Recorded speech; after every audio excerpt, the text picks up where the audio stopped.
There are moments in history when everything changes, when the rules that govern existence itself are written for the first time. Consider, if you will, a world before nations, before kingdoms rose and fell, before the very concept of balance had a guardian. 10,000 years ago, think of that span of time, the enormity of it. Humanity did not walk freely upon the earth. They lived, instead, atop the backs of creatures so ancient and vast that calling them turtles seems almost absurd. Lion turtles. Islands of living flesh and wisdom, each one the size of a mountain, drifting through wilderness, where spirits and the physical world had not yet separated into distinct realms. These were not ordinary refuges.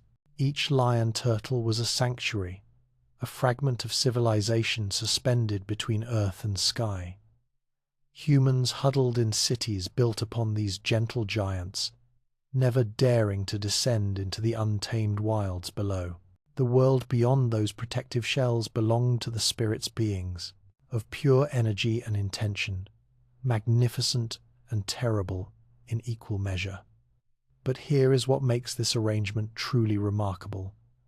The lion turtles possessed a gift, an ability that would reshape everything. They could touch the energy within a human soul and awaken something dormant there. Before anyone ventured into the spirit wilds to hunt or gather, they would approach the lion turtle and receive a temporary gift, the power to bend an element.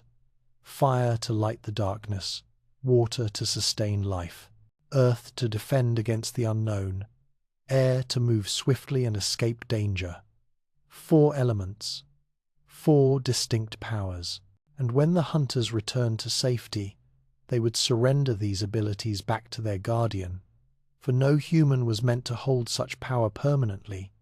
It was protection, you see, a loan of strength for survival, nothing more. Yet life, as it always does, found a way to transcend these limitations. There was a young man named One, an unremarkable name for someone who would become the most important human in history.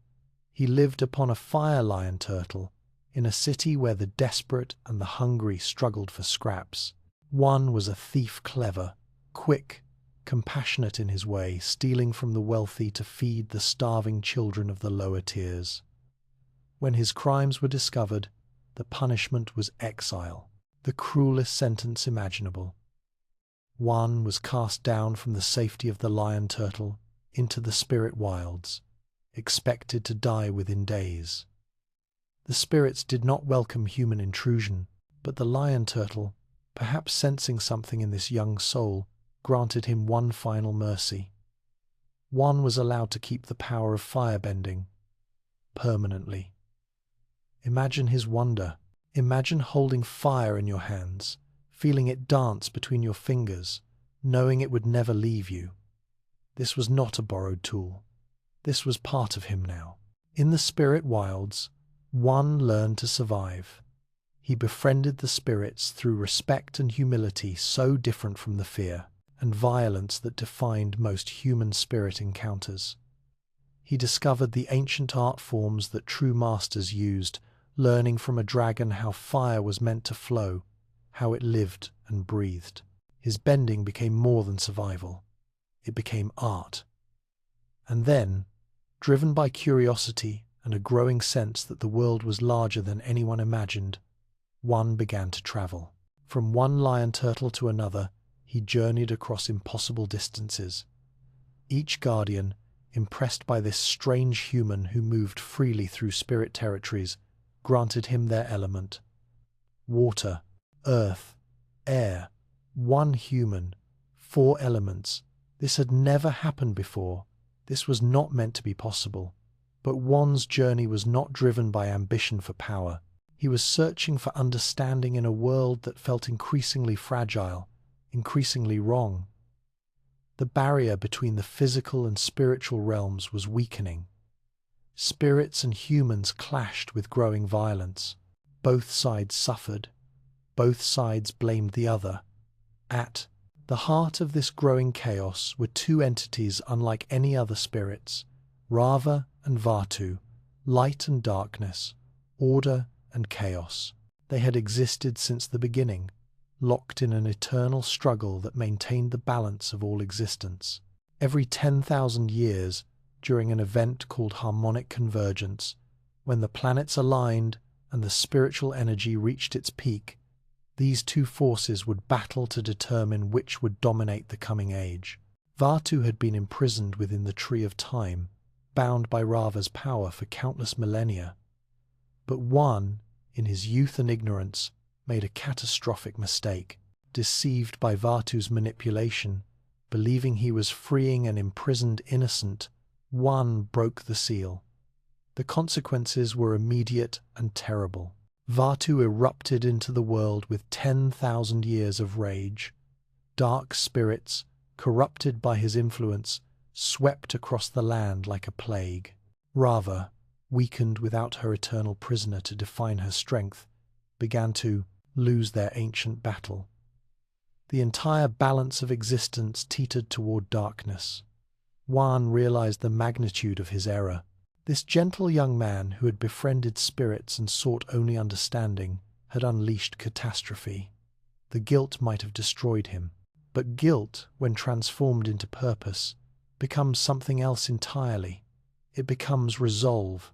During the next harmonic convergence, as the planets aligned and the boundary between worlds grew thin enough to cross, Juan made a choice that would echo through 10,000 years. He found Rava and asked her to merge with him, not temporarily, not as the lion turtles had granted their gifts, but permanently, completely, one human soul and one spirit of light, joined together forever. The fusion was excruciating. Imagine every cell in your body filling with energy that was never meant to be contained by flesh. Imagine your consciousness expanding to touch both the physical and spiritual planes simultaneously. Imagine knowing you will never be entirely human again. But one endured, and in that moment of fusion, as the comet sailed overhead, amplifying his fire, as the planets formed a straight line opening the portal between realms, something unprecedented emerged. The first avatar. The battle that followed shook the very foundations of existence. One merged with Rava, wielding all four elements in combination, fought Vaatu at the crossroads of worlds, fire and water, earth and air, human determination and spiritual power flowing as one. The battle raged across dimensions, tearing the fabric of reality, and one prevailed, just barely. With his last reserves of strength, he sealed Vaatu away again within the Tree of Time. The dark spirit would not be destroyed. Balance required both light and darkness to exist, but he would be contained for another 10,000 years. The victory came at a tremendous cost. The worlds, so long intermingled, needed to be separated to protect both sides from this level of chaos. One, with Rava's power flowing through him, closed the spirit portals. The physical and spiritual realms became distinct. Spirits would remain in their world, humans in theirs. The age of the lion turtles ended. Humanity would finally walk freely upon the earth, spreading across continents, forming nations. But the separation was incomplete. You see, because one being existed in both worlds simultaneously. The Avatar, a bridge between realms, a guardian of balance. One lived for many years after harmonic convergence, traveling the world, trying to heal the wounds his mistake had opened. He attempted to bring peace between the scattered human settlements that were forming into what would become the Four Nations. He protected both spirits and humans from each other's excesses. He was, by all accounts, a good man trying to fix a broken world. But even the Avatar ages, even this immortal spirit merged with human flesh, must eventually surrender to death. As Juan lay dying, surrounded by the destruction of a battle he could not prevent, he spoke his final words with heartbreak and determination intertwined. "I am sorry," he whispered. "We are bonded forever. not just one and Rava speaking, one voice expressing one truth.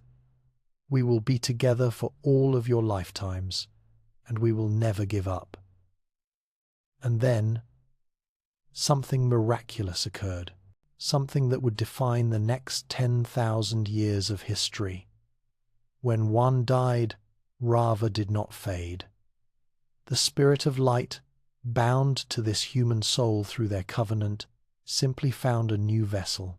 An infant, born in the air temples at the moment of one's death, suddenly opened eyes that glowed with ancient power. The Avatar had been reborn. This was the cycle's beginning.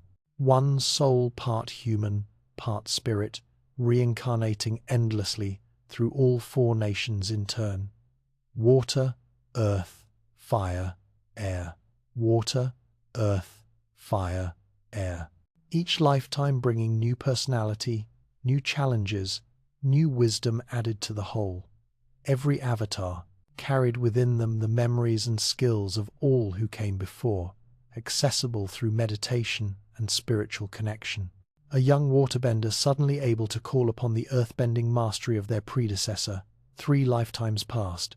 A fire avatar channeling the diplomatic wisdom of an air monk who lived 500 years ago.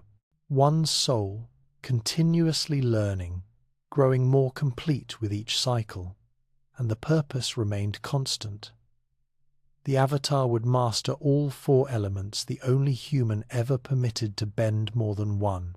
They would serve as the bridge between the human and spirit worlds, maintaining the balance that prevented either from dominating the other. They would be the peacemaker between nations, the protector of the innocent, the last defense against tyranny. It was a beautiful system, a perfect solution. One human blessed with the power to protect everyone, lifetime after lifetime, carrying the accumulated wisdom of 10,000 years. But consider what this truly meant. Consider the weight placed upon one soul, reborn again and again. Every avatar would watch their friends and loved ones age and die while they moved to the next lifetime. Every avatar would inherit the unfinished problems of their predecessor, wars not won, wounds not healed, evils not vanquished. Every avatar would know that their personal desires, their own dreams, mattered less than their duty to the world. The avatar was humanity's greatest hope and most tragic figure, blessed with unlimited potential, burdened with infinite responsibility. And for 10,000 years, this cycle continued. 10,000 years of avatars, rising, living, dying, and being reborn. Some would become legends, their names remembered in songs and stories. Others would live quieter lives, their contributions known only to the people they directly touched. But each one maintained the balance. Each one held back the chaos that threatened to consume everything. The lion turtles, their purpose, fulfilled, gradually disappeared from the world. The ancient spirits retreated deep into their realm, rarely crossing into the physical plane. The 4 nations flourished air nomads in their mountaintop temples, water tribes at the poles, earth kingdoms spanning a vast continent, fire nation on volcanic islands. Each culture developed its own bending philosophy, its own traditions, its own beauty. Harmony prevailed. Not perfect harmony, humans will always find reasons for conflict, but a harmony maintained by the knowledge that the avatar watched. That balance had a guardian, that if darkness ever threatened to consume everything, one soul would stand against it. For 10,000 years, this system worked. But consider what happens when such a cycle is broken, when the guardian falls and no one rises to take their place, when 10,000 years of accumulated wisdom suddenly goes silent. What happens to a world that has relied on a protector for so long that they have forgotten how to protect themselves? That question, unthinkable for millennia, was about to be answered. Because the Avatar cycle, despite its divine origin and spiritual foundation, remained vulnerable to one simple truth. The Avatar was human, and humans can be betrayed. They can be murdered. They can, if you strike at the right moment with enough cruelty, be extinguished completely. Harmonic convergence would come again in 10,000 years. Vaatu would eventually break free for his eternal battle with Rava. The cosmic cycle was inevitable. But the human cycle, the reincarnation of the Avatar, depended on one fragile thread. The current Avatar had to survive long enough to pass their soul to the next generation, and there were forces gathering, even then, who understood this weakness, who recognized that one lifetime of darkness might be enough to reshape the world forever. The age of balance was ending. The age of war was about to begin, and it would start, as so many catastrophes do, with friendship betrayed. 10,000 years is not merely a number. It is the span of all recorded human history, and then half again as much. It is enough time for mountains to shift, for coastlines to reshape, for entire languages to be born and die. And through all those centuries, one soul walked among humanity, wearing different faces, speaking with different voices, but carrying the same sacred burden. Let us speak of the avatars who shaped the world, not all of them that would require lifetimes to tell, but those whose choices echo still, those whose triumphs and failures built the world that would eventually burn. There was Avatar Yang Chen, an air nomad born when the world was young and spirit still remembered the separation with anger.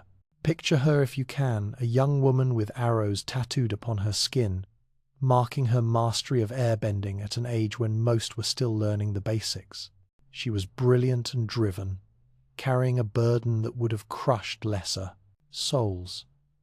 The spirits, you see, did not accept the closure of the portals gracefully. Many dark spirits breached into the physical world, terrorizing the air temples that Yang Chen called home. These were not gentle, misunderstood creatures. These were entities of pure malevolence, drawn to human suffering like predators to blood. Yang Chen fought them with a ferocity that seemed to contradict her people's pacifist philosophy. But here is what made her remarkable. She understood something that would trouble avatars for generations to come. The needs of the world sometimes demanded compromises with one's personal beliefs. Sometimes the spiritual ideals of the air nomads had to bend, not break, but bend to protect the physical lives of actual human beings. She spent her lifetime battling dark spirits, sealing breaches between worlds, protecting villagers who would never know her name. She made questionable alliances with merchants and politicians to maintain peace. She compromised her spiritual purity, as the monks saw it, to keep people alive. The Avatar must serve the world, not just their own nation or philosophy, she once said. It sounds obvious now, but consider how revolutionary that statement was. How difficult it must have been for an air nomad, raised to value spiritual enlightenment above all else, to choose messy political reality over perfect detachment. Yang Chen succeeded. The dark spirits were driven back. The air temples flourished in peace for generations. But she died knowing she had sacrificed something of herself, some essential spiritual purity to achieve that peace. She died wondering if the cost had been worth it. The Avatar after Yang Chen was born into the Northern Water Tribe. His name was Kuruk, and his story is perhaps the most tragic in the entire cycle. Here is the cruel irony of Kuruk's life. Because Yang Chen had been so effective, because she had fought so hard and sealed so many spirit portals, Kuruk inherited a world at peace. No wars threatened the nations. No dark spirits plagued the populace. The world, for the first time in generations, did not desperately need its avatar. So Kuruk, young and talented, and blessed with incredible natural ability, did what any young person might do when handed unlimited power without purpose. He played. He surfed the Arctic waves with waterbending. He challenged warriors to friendly duels and won without effort. He fell in love with a beautiful healer named Umi, and enjoyed life in a way that Yang Chen never could. The monks and elders criticized him, called him lazy, said he was neglecting his duties. But what duties? The world was fine. Peace reigned. Why shouldn't the Avatar, for once, be allowed to be happy? But the spirits remember, and they do not forgive. A spirit named Ko, the Face Stealer, had been watching Kuruk. This ancient, terrifying being had the power to steal the face of any human who showed emotion in his presence. And Ko harbored a grudge against the Avatar for Yang Chen's aggressive actions against the spirit world. Kuruk would pay for her choices. On Kuruk's wedding night, think of the cruelty of this timing. Ko appeared in the physical world and stole Ummi's face. Not her life. Her face. She became a blank, featureless void where a beautiful young woman had been. Alive but empty. Present but gone. Kuruk spent the rest of his life hunting Ko. He dove into the spirit world again and again, a realm where waterbending provided no advantage. He searched through impossible labyrinths and faced horrors that would drive most humans mad. He found Ko eventually many times, in fact. But the Face Stealer's lair existed in a dimension where the rules of reality bent differently. Kuruk could never quite reach him, could never quite save his wife. The hunt consumed him. He aged rapidly, his body deteriorating from repeatedly forcing his way between worlds, using the Avatar state not to protect others, but to pursue revenge. He died, young, at 33 years old, after barely a decade as a fully realized Avatar, his body worn to dust by grief and obsession. Consider what this teaches us, that even the Avatar, blessed with divine power, cannot always save the person they love most, that some wounds exist beyond the reach of any bending. That tragedy does not care about destiny or duty or accumulated lifetimes of wisdom. Kuruk's story haunted the Avatar cycle. His failure, his pain, his cautionary tale about the cost of personal desire. Future Avatars would remember him and wonder, where is the line between duty to the world and duty to yourself? Can you serve humanity if you cannot protect your own heart? The next Avatar was born in the Earth Kingdom, in a small village on a peninsula that history would remember for very different reasons. Her name was Kyoshi, and she would become the most feared and respected Avatar who ever lived. Kyoshi's early life was marked by obscurity and struggle. She grew up tall and ungainly, working as a servant, unaware of her true nature, until remarkably late. When her identity was finally revealed, she faced a world that didn't particularly want her. Local warlords and corrupt officials had carved out comfortable positions of power. The Avatar's return threatened their arrangements. But Kyoshi was not interested in compromise. Where Yang Chen had learned to bend her principles and Kuruk had been broken by the world's cruelty, Kyoshi chose a third path. She chose absolute, unwavering justice. When the warlord Qin the Conqueror marched across the Earth Kingdom, consuming province after province, declaring himself emperor, the Earth Kingdom's government did nothing. They were weak, paralyzed by bureaucracy and infighting, so Kyoshi acted alone.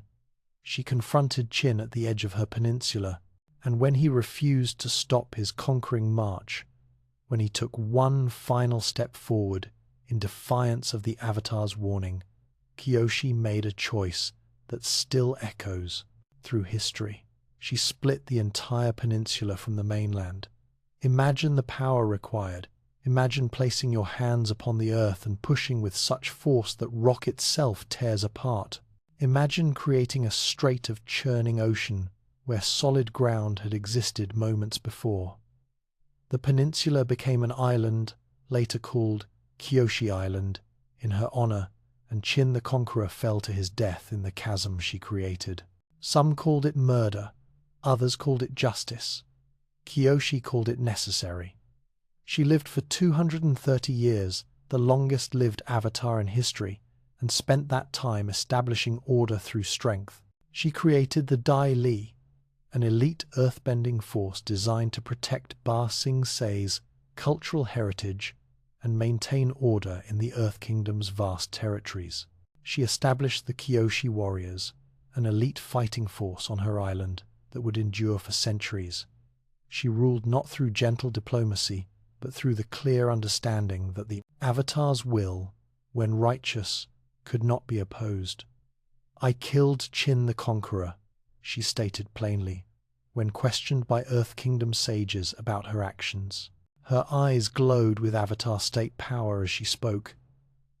"And I would do it again." There is something both inspiring and terrifying about that level of certainty, about an Avatar who did not agonize over her choices, who saw injustice and erased it with earthbending that could split continents. Kyoshi made the world safer, but she also made it clear that the Avatar, if they chose, could be something closer to a god than a guardian. Future generations would debate her legacy. Was she the model of what an Avatar should be, decisive, powerful, unwilling to compromise with evil?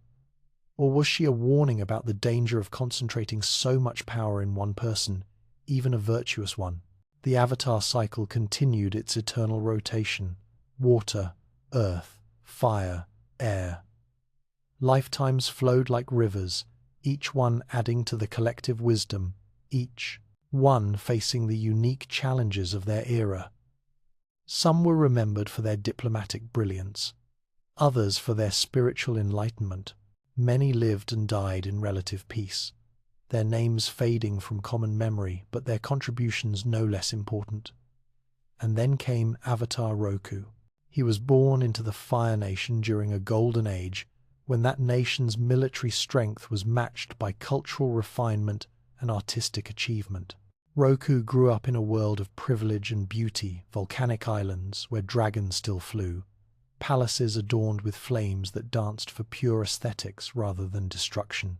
He was serious and studious, dedicated to mastering all four elements with precision and grace. But more importantly for our story, Roku had a best friend, a companion from childhood who shared his lessons, his adventures, his dreams of a better world. This friend was brilliant and ambitious, possessed of a charisma that drew people like moths to flame. His name was Sozin, and he was the crown prince of the Fire Nation. Imagine their friendship. Two young men of extraordinary ability, one destined to lead a nation, the other destined to balance the entire world. They sparred together, Sozin's natural firebending prowess pushing Roku to improve. They discussed philosophy and politics long into the night. They shared the kind of bond that seems unbreakable, forged in youth, tempered by shared experience, deep as bedrock. When Roku left to master the other elements, as all avatars must, Sozin ascended to become Fire Lord, and something changed in him. Perhaps it was always there, sleeping. Perhaps power awakened it. But Sozin began to see the world differently. The Fire Nation, he reasoned, had achieved greatness through strength and innovation. Their technology surpassed other nations. Their military training was unmatched. Their culture had refined itself to an art form. Why should such superiority be contained to volcanic islands? Why shouldn't the Fire Nation share impose their advancement upon the more primitive nations? This is how tyranny begins. Not with a dictator declaring evil intentions, but with someone genuinely believing their culture superior, their conquest a gift to the conquered. When Roku returned, fully realized as the Avatar, Sozin shared his vision. They stood upon the Fire Lord's balcony, watching the sun set over the ocean, as they had countless times in their youth. Sozin spoke of expansion, of Fire Nation colonies that would bring prosperity to the Earth Kingdom, of sharing their strength with a grateful world. And Roku said no, not with anger, not with judgment, but with the absolute certainty that comes from seeing clearly. The The four nations are meant to be separate but equal, Roku explained. That is the balance I am sworn to protect. Your ambition would destroy everything. Their friendship cracked that day. Not shattered, not yet, but cracked. Sozin continued his plans in secret, establishing a colony on Earth Kingdom territory. When Roku discovered this betrayal, he confronted his childhood friend with the full weight of the Avatar state. He destroyed the colony with fire and lava. He warned Sozin that any further expansion would be met with the Avatar's full power. "We're done," Roku said, his voice heavy with heartbreak. "If you continue this path, I will stop you, even if it costs me everything." Sozin retreated, appeared to accept the rebuke. But he was patient, he was clever, and he understood something that Roku perhaps did not fully appreciate. The Avatar is powerful, but the Avatar is also mortal. Years passed, decades. Roku and Sozin both aged, their friendship existing only in memory. Roku married, had children, lived a life of relative peace as the world's guardian. He had done his duty. He had prevented war, the balance held. And then, on a volcanic island near Roku's home, disaster struck. The volcano erupted with catastrophic force. Lava flowed toward villages. Ash choked the sky. Roku, despite his age, rushed to save his people. He bent the lava back. He redirected the pyroclastic flows. He held a mountain's rage at bay through pure will and decades of mastered technique. But he was old, and the volcano was young. His strength began to fail. Sozin, now Fire Lord for many decades, saw the eruption from his palace. He flew on his dragon toward the disaster, ostensibly to help his old friend. He arrived to find Roku collapsed, exhausted from bending, barely conscious as poisonous gas filled the air around him. Their eyes met. The Avatar and the Fire Lord, childhood friends who had chosen different paths. Sozin made his choice.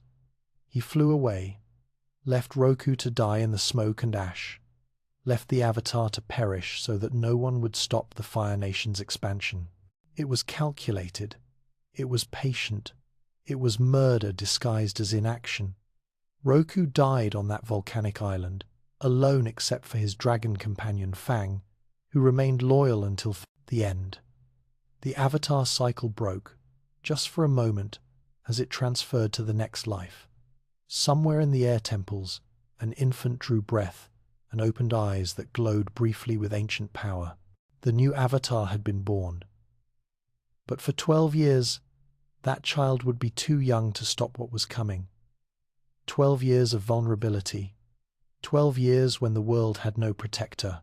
Sozin had waited decades for this moment, and he would not waste it. The Age of Guardians was ending. 10,000 years of accumulated wisdom, of Avatars learning from their predecessors' mistakes, of one soul growing more complete with each lifetime, all of it was about to be tested as never before. Because Sozin understood something terrible and true. The Avatar cycle was eternal, yes, but individual Avatars were fragile. If you could break the chain at the right moment, if you could strike before the new Avatar fully realized their power, you could have an entire lifetime, 60, 70, maybe 80 years to reshape the world. One lifetime of darkness, one lifetime to burn down everything the Avatars had built. And all it had cost was a friendship. All it had required was the willingness to let an old friend suffocate in volcanic ash. Fire Lord Sozin returned to his palace and gave the order. His generals scrambled to prepare. His fleets assembled in harbours, his airships filled with soldiers and war machines.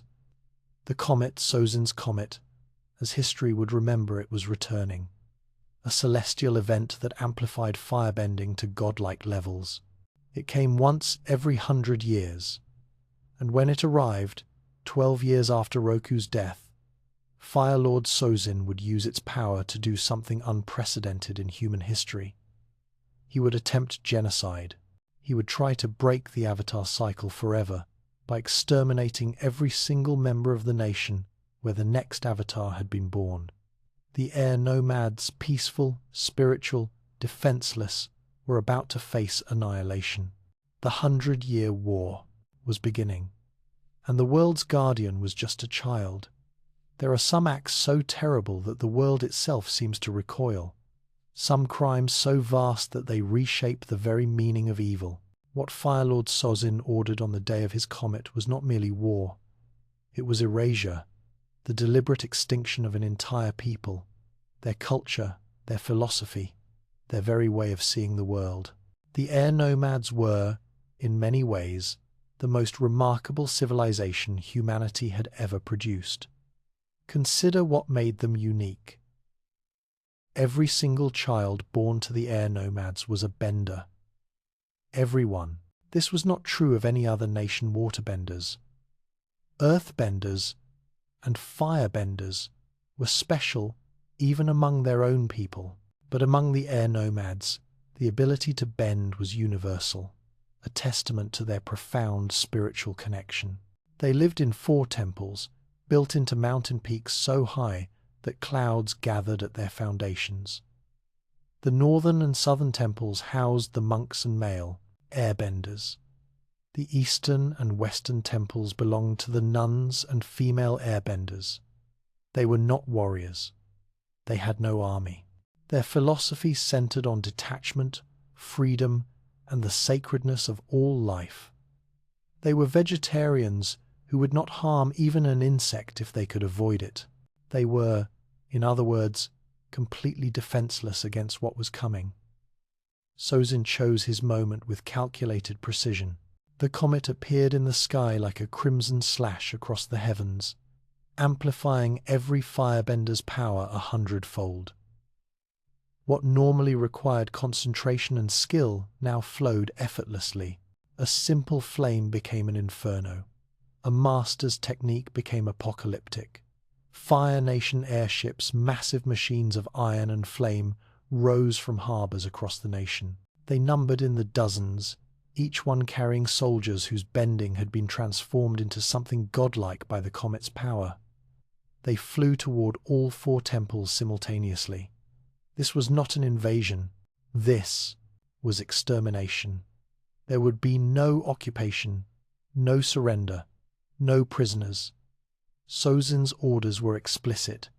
Find the Avatar, a 12-year-old airbending boy, and kill him. And to ensure no mistake, to guarantee the Avatar could not escape or hide among his people, kill everyone. The attack came at dawn. Imagine the terror. Imagine being a young airbending student, perhaps practicing your forms in the early morning light, when suddenly the sky darkens with warships. Imagine seeing fire rain down from above, not the controlled flames of bending practice, but walls of destruction that consume everything. Stone melts, wood vaporizes, the very air becomes too hot to breathe. The airbenders tried to defend themselves. Of course they did. Their philosophy of non-violence shattered in the face of genocide. Monks who had spent lifetimes avoiding harm suddenly used their bending to fight back. They created tornadoes. They pushed their attackers from cliffs. They fought with desperation and courage that their training had never prepared them for. But airbending is not designed for warfare. It is an evasive art, a philosophy of movement and freedom.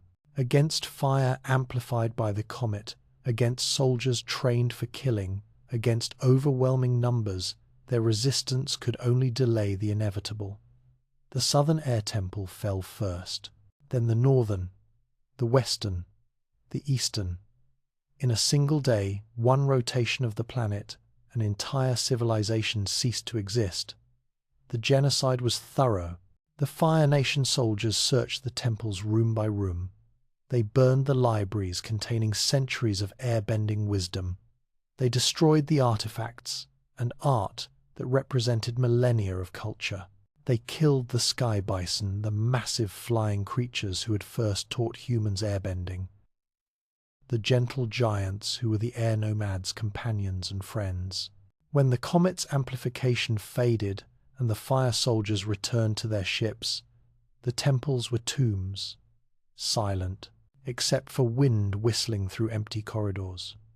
The air nomads, who had existed since the time of the lion turtles, who had given the world some of its greatest wisdom about freedom and spirituality, were gone. But Sozin had failed in his primary objective, because the Avatar, a boy named Aang, was not at the Southern Air Temple when the genocide occurred. He had run away weeks earlier, confused and frightened by the weight of his destiny. He had been caught in a storm over the Southern Ocean and, in a moment of terror and instinct, had entered the Avatar state and frozen himself in a sphere of ice, suspended, preserved, hidden at the bottom of the sea. The Avatar cycle did not break, but for all practical purposes, it might as well have. Aang slept in his frozen prison, unaware that his entire civilization had been murdered, unaware that the world desperately needed him, and Fire Lord Sozin, believing the Avatar dead, began his true work. The conquest of the world, the war that followed would last 100 years. Think of that span. 4 generations born and raised in conflict. Great-grandparents who remembered peace, becoming distant legends to children who knew only war. The Fire Nation did not simply invade, they reshaped the very concept of normal, transforming war from aberration to the natural state of existence. The water tribes at the poles became their next targets. The Southern Water Tribe was raided again and again over the decades. Fire Nation ships would arrive without warning, searching for waterbenders. Every waterbender they found was captured or killed. This was Sozin's strategy. If he could not kill the Avatar, he would ensure the Avatar had no teachers, no masters to train them when they finally emerged. The Southern Water Tribe's waterbenders were exterminated almost as thoroughly as the air nomads. But where the air nomads died in a day, the Southern waterbenders were erased slowly over decades of raids. Their culture survived, but hollowed out. Villages of women and children and elderly, because the men had left to fight in the Earth Kingdom. A bending tradition reduced to one person, one woman named Katara, who would teach herself from scrolls and desperation. The Northern Water Tribe, protected by distance and frozen fortifications, survived intact. Their warriors held against every Fire Nation assault, but they became isolated, turned inward, their waterbenders powerful but trapped behind walls of ice, unable to help the rest of the world. The Earth Kingdom, vast and resource-rich, became the war's great grinding battlefield. For decades, the Fire Nation pushed deeper into Earth Kingdom territory. They established colonies in the western regions, displacing Earth Kingdom citizens, importing Fire Nation families, slowly transforming the cultural landscape. This was colonization, that peculiar horror where conquest becomes permanent. Fire Nation, children born in Earth Kingdom colonies, grew up speaking both languages, practicing hybrid customs, belonging fully to neither nation. The Earth Kingdom citizens in occupied territories faced a slow erasure of identity. Their children learned Fire Nation history in schools. Green clothing, the Earth Kingdom color, was banned in some regions. Earth Kingdom holidays disappeared, replaced by Fire Nation festivals. What makes colonization so insidious is its patience. An invasion can be resisted, an occupying army can be driven out. But after 3 generations of Fire Nation governance, after children and grandchildren have been raised with mixed identities, how do you reclaim what was lost? The occupation becomes normal. The conquered forget they were ever free. But the heart of the Earth Kingdom, the great city of Ba Sing Se, remained unconquered.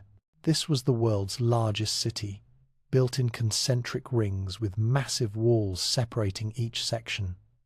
The outer wall was so thick that Fire Nation's siege equipment couldn't breach it, so vast that an army could patrol its length for a year and not see it all. Ba Sing Se became the symbol of resistance, the proof that the Fire Nation could be stopped. Fire Lord Sozin died before conquering it. He passed his throne to his son, who passed it to his son Azulon, who passed it eventually to Ozai. 4 generations of Fire Lords, each one inheriting a war they did not start but chose to continue.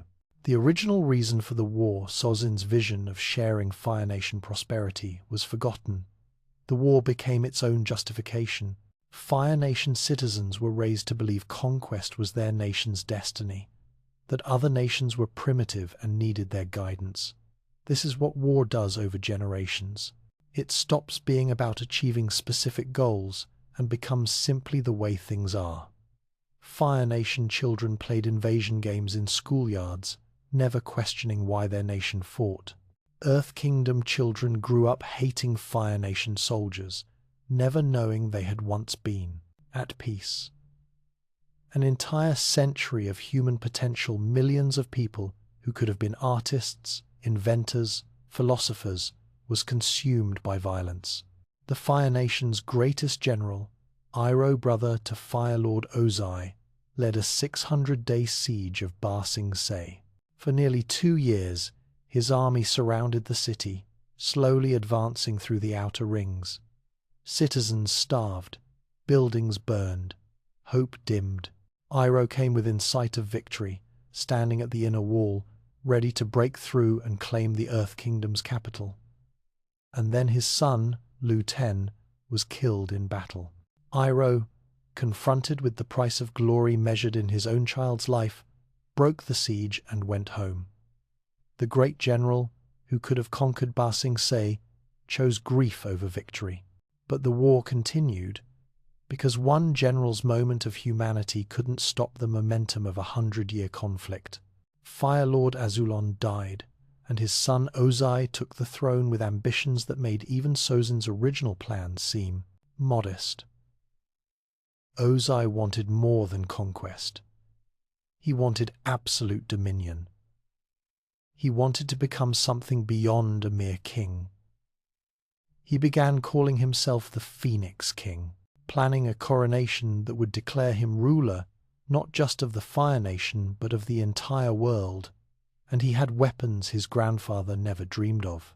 A century of warfare had driven Fire Nation innovation to terrifying heights. They had airships, not the primitive versions from Sozin's time, but massive flying fortresses made of metal plating that could bomb cities from above with impunity. They had tanks that could crush earthbenders beneath treads. They had lightning bending, a technique once reserved for the most talented firebenders, now taught to elite soldiers as a weapon of assassination. Most terrifying of all, Ozai had his daughter, Azula. Azula was a prodigy, a firebending master at 14 years old who could generate blue flames, hotter, more intense, more deadly than the orange fire of ordinary benders. She could create lightning with casual ease, striking faster than opponents could react. But her true weapon was her mind. She was a strategic genius who manipulated people with the same precision she used to bend fire. Where her uncle Iroh represented the Fire Nation's capacity for wisdom and redemption, Azula embodied its capacity for ruthless perfection. She had been raised from birth to be a weapon, trained to show no weakness, taught that fear was a tool and love was a liability. She was brilliant and broken, and absolutely loyal to her father's vision of conquest. The Earth Kingdom's defense against this onslaught was valiant, but ultimately futile without the Avatar. Their earthbenders were powerful masters who could raise walls of stone in seconds, who could sense enemies through vibrations in the ground, who could turn the earth itself into a weapon. But the Fire Nation adapted, learned to fight in ways that neutralized earthbending advantages. And within Ba Sing Se itself, corruption had taken root. Long Feng, the head of the Dai Li, the elite force Avatar Kyoshi, had created centuries ago to protect the city, had transformed them into something else entirely. Secret police, enforcers of order through fear. They maintained control not by defending against external threats, but by suppressing internal dissent. Long Feng had created a conspiracy so vast it defied belief. In the lower rings of Ba Sing Se, where refugees from conquered Earth Kingdom territories flooded in with stories of Fire Nation atrocities, the Dai Li would take anyone who spoke of the war. They would be invited to Lake Laogai, ostensibly a vacation spot, and there they would be brainwashed, hypnotized. Their memories of war and loss would be erased, replaced with manufactured contentment. "There is no war in Ba Sing Se," they would repeat afterward, their eyes empty of genuine conviction. "Here we are safe, here we are free." The Earth King himself, the theoretical ruler of the vast Earth Kingdom, knew nothing of the actual war. Long Feng had kept him isolated in the inner ring, fed him pleasant lies, controlled all information that reached the throne. The Earth King lived in luxury, believing his kingdom was at peace, while outside his palace walls, refugees starved and the Fire Nation advanced. This is perhaps the war's cruelest irony. The Earth Kingdom's greatest city, its last bastion of freedom, had become a prison of lies. Its citizens were safe from Fire Nation fire, but enslaved by their own protectors' need for order. They had traded genuine freedom for the illusion of peace, and still the Avatar slept in his iceberg prison. Still the world's guardian remained hidden, frozen, absent when humanity needed him most. The Fire Nation had spent a century preparing for their final victory. They had conquered or destabilized every other nation. They had eliminated the Avatar's potential teachers. No airbending masters remained, only one waterbending master in the north, and Earth Kingdom teachers scattered and hiding. They had built weapons that could attack from the sky, where earthbenders and waterbenders could not easily retaliate. And most devastating of all, Sozin's comet was returning. 100 years after Sozin used it to commit genocide, the comet that amplified firebending to godlike levels would appear again. Fire Lord Ozai was already planning how to use it, not for a single day of conquest, but for something far more terrible. He would use the comet's power to burn the Earth Kingdom to ash, not conquer it, not occupy it, destroy it, render it uninhabitable, create a wasteland where the Earth Kingdom had been, eliminating any possibility of future resistance.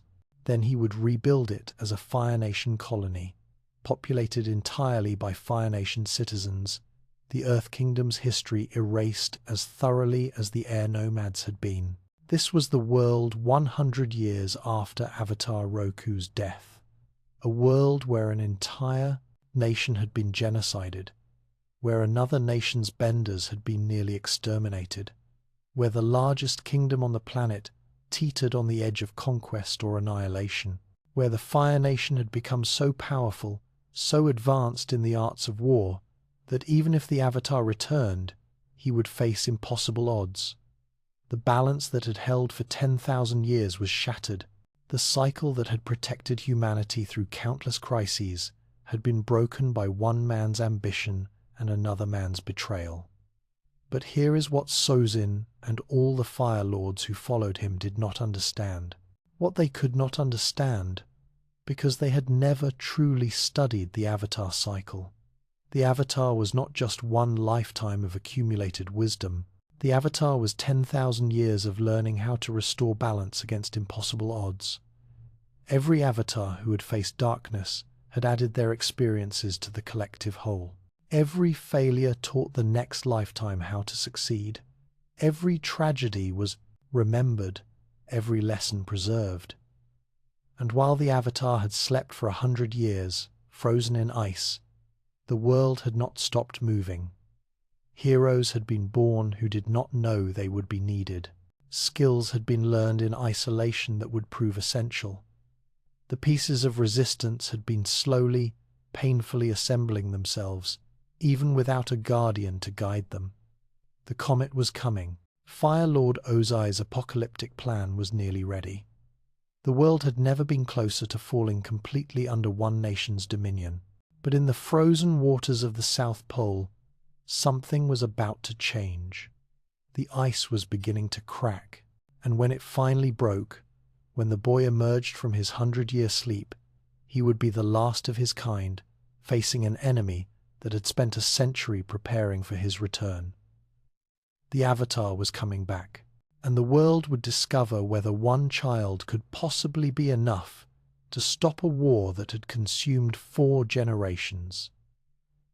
There are moments when the entire trajectory of history pivots on chance, when the improbable becomes inevitable, when 2 young people from a small village in the South Pole discover something that should not exist, a boy frozen in ice, preserved impossibly for a century, glowing with power that has been absent from the world for too long. Katara and Sokka were not looking for the Avatar.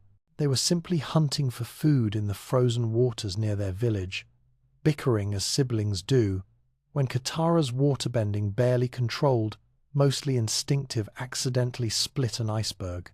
And there, suspended in crystalline blue ice, was a 12-year-old boy and a massive creature that neither of them had ever seen except in ancient drawings. A sky bison, an animal that should have been extinct for 100 years. When the ice shattered and the boy emerged, gasping for air, he asked one simple question that revealed everything. "Will you go penguin sledding with me?" Not, "What year is it?" Not, "Where am I?" Just the innocent request of a child who had no idea that everyone he had ever known was dead, that his entire civilization had been erased, that he had slept through a century of war while the world desperately needed him. His name was Aang, and he was, quite possibly, the least likely savior in history. Consider what Aang represented at the moment of his awakening. He was 12 years old, technically 112, but biologically and emotionally still a child. He had been training to become the Avatar for barely a year before he ran away. He had mastered only airbending, and even that wasn't complete. He knew nothing of war, having lived his entire conscious life in the peaceful air temples. He was gentle, playful, vegetarian, committed to a philosophy of non-violence that seemed absurdly naive in a world that had been at war for a century. And yet, he was the Avatar, the bridge between worlds, the culmination of 10,000 years of accumulated wisdom, even if he couldn't consciously access most of it yet. Katara saw something in him immediately. Perhaps it was hope this village had been slowly dying, its men gone to war, its waterbenders eliminated until only she remained. Perhaps it was recognition she was also the last of something precious, also carrying a burden too heavy for her age. Or perhaps it was simply the way Aang looked at the world with wonder instead of fear. Even after learning his sky bison Appa had been frozen with him, even after beginning to understand how much time had passed, Sokka was more skeptical. He was a warrior without a war to fight, a protector of a village that didn't need protecting because the Fire Nation had already taken everything worth taking. He saw Aang as a potential threat. Fire Nation soldiers still patrolled these waters, and harboring the Avatar would bring destruction down on their small village. But Katara's instinct proved true, because within hours of Aang's awakening, a Fire Nation ship appeared on the horizon. Not by coincidence, not random patrol. Prince Zuko had been searching these waters for years, driven by obsession and desperation. Zuko's story was its own tragedy. He was Fire Lord Ozai's son, Azula's older brother, but where Azula was the perfect weapon, Zuko was considered a failure. At 13 years old, he had spoken out of turn in a war meeting, suggesting that sacrificing an entire division of new soldiers for a minor tactical advantage was dishonorable. His punishment for this small mercy was an Agni Kai, a formal firebending duel. Zuko thought he would face the general whose plan he had criticized. Instead, he was forced to fight his own father, and when Zuko refused to fight, refused to attack the Fire Lord, Ozai burned his face, deliberately, permanently, scarring his own son's left eye as punishment for showing weakness. Then Ozai banished him.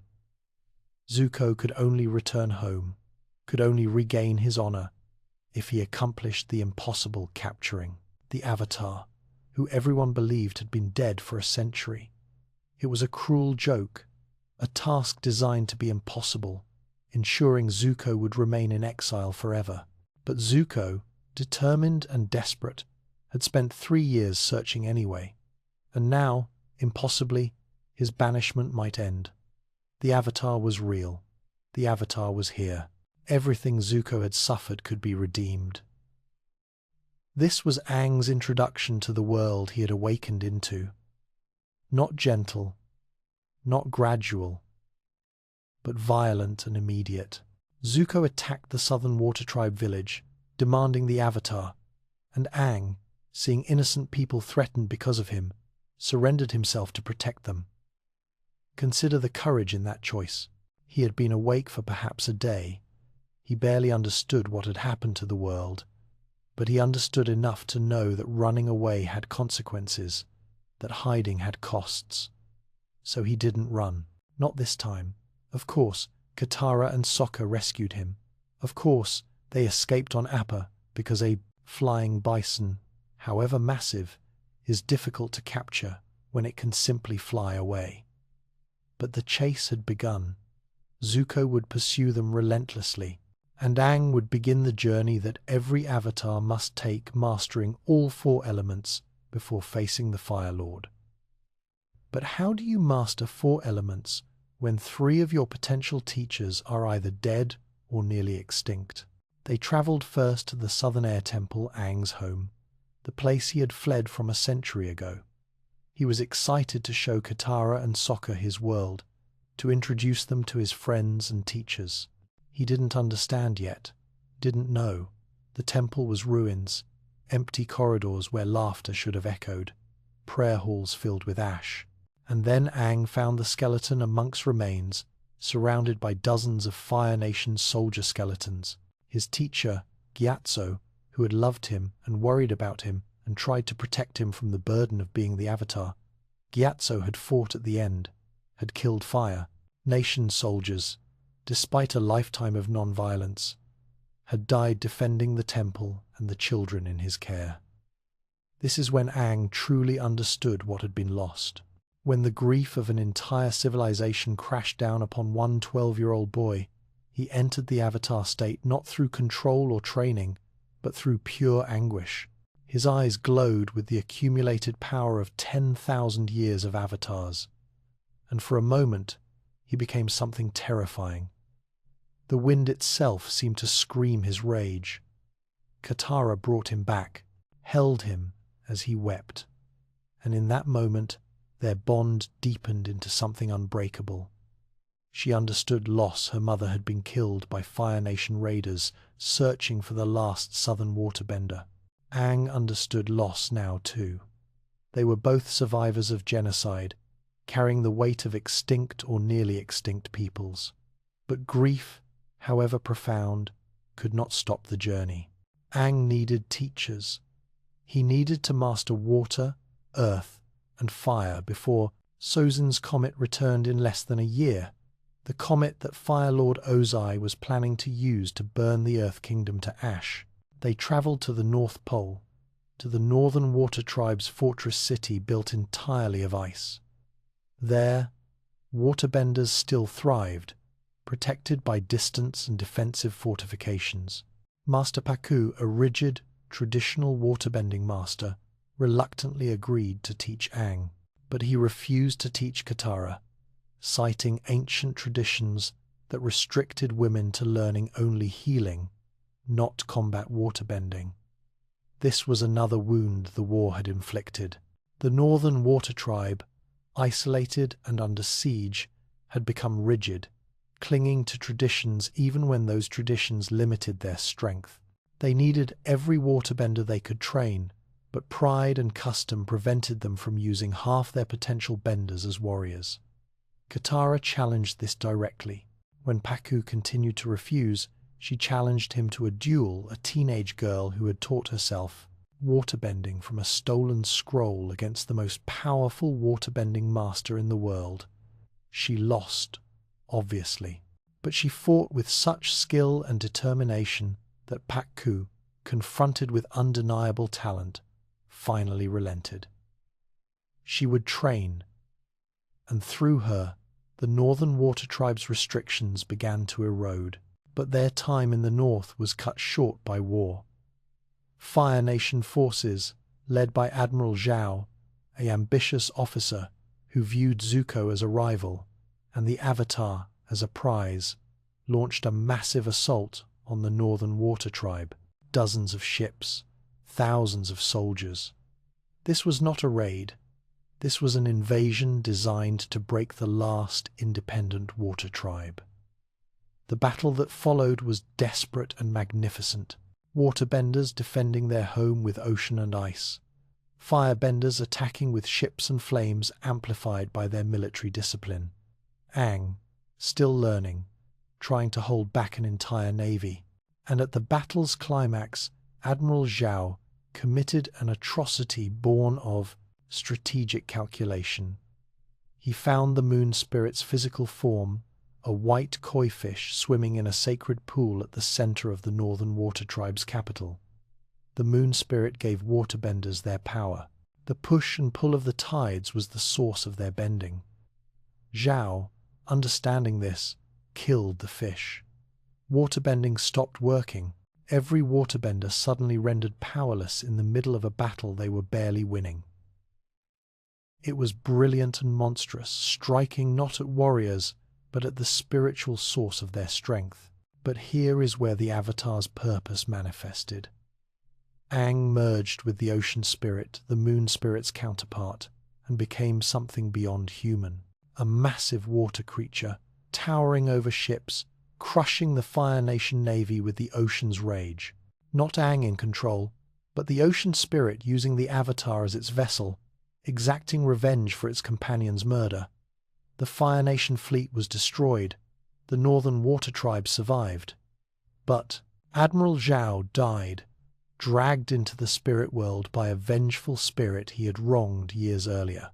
And Aang learned something crucial. The Avatar state made him powerful beyond measure, but also meant he could be used by forces he didn't fully understand. It was not always a tool he wielded. Sometimes it wielded him. They left the north with Aang having mastered the basics of waterbending. But now they needed an earthbending teacher, and the Earth Kingdom was vast, dangerous, and largely occupied by Fire Nation forces. They couldn't simply fly to a city and ask for instruction. They found their teacher in the most unlikely place, an underground earthbending tournament in a Fire Nation colony town. The fighters battled for entertainment, using earthbending in a sport called Earth Rumble, and the champion, undefeated, unstoppable, was a 12-year-old blind girl named Toph Beifong. Toph was remarkable for reasons that went beyond her blindness. She had been born to one of the wealthiest Earth Kingdom families, who treated her as fragile because she couldn't see. They kept her sheltered, protected, imprisoned by their love. What they didn't know was that Toph had learned earthbending from the original masters, the blind badger moles who navigated through sensing vibrations in the earth. Toph could see through earthbending better than most people could see with their eyes. She could sense every footstep, every movement, every shift in weight through vibrations traveling through the ground. In combat, this made her nearly impossible to hit. She knew where opponents would move before they moved. She could feel attacks coming through the earth itself, and she had invented a new form of earthbending that shouldn't have been possible: metal bending. She could sense the trace earth elements in refined metal and bend those, effectively controlling metal itself. This was considered impossible by every earthbending master in the world. But Toph, who couldn't see what was impossible, simply did it anyway. She joined Team Avatar not because she believed in the mission at first. She just wanted to escape her overprotective parents and have an adventure. But she became essential, teaching Aang earthbending with a directness that complemented Katara's nurturing approach. And more than that, she became the group's tactical advantage, able to sense ambushes and lies through the tiniest vibrations. But teaching Aang earthbending revealed a problem. His airbending instincts, evasive, fluid, mobile, were the opposite of earthbending's philosophy. Earthbending required standing firm, meeting force with force, being unmovable. These philosophies contradicted each other at a fundamental level. Aang struggled, his natural inclination toward avoidance making him weak when he needed to be solid. It was Toph who taught him the crucial lesson. "You need to face things head-on," she told him, after he failed repeatedly to move a boulder. "And when you do, I promise you'll find there's nothing you can't handle." This was the lesson every avatar had to learn eventually. That mastering the elements wasn't just about technique, it was about embodying contradictory philosophies, being fluid like water and solid like earth, passionate like fire and detached like air. The avatar had to become all of these things without losing their essential self. While Aang trained, Team Avatar encountered the full scope of the war's devastation. They saw Earth Kingdom cities suffering under occupation. They met refugees fleeing Fire Nation advances. They discovered the conspiracy at Lake Laogai where the Dai Li brainwashed citizens to maintain the illusion of peace in Ba Sing Se. They fought Azula repeatedly, barely escaping each encounter with the prodigy who seemed to predict their every move. They discovered that the Earth King himself, the theoretical ruler of the vast Earth Kingdom, knew nothing about the war his nation was fighting.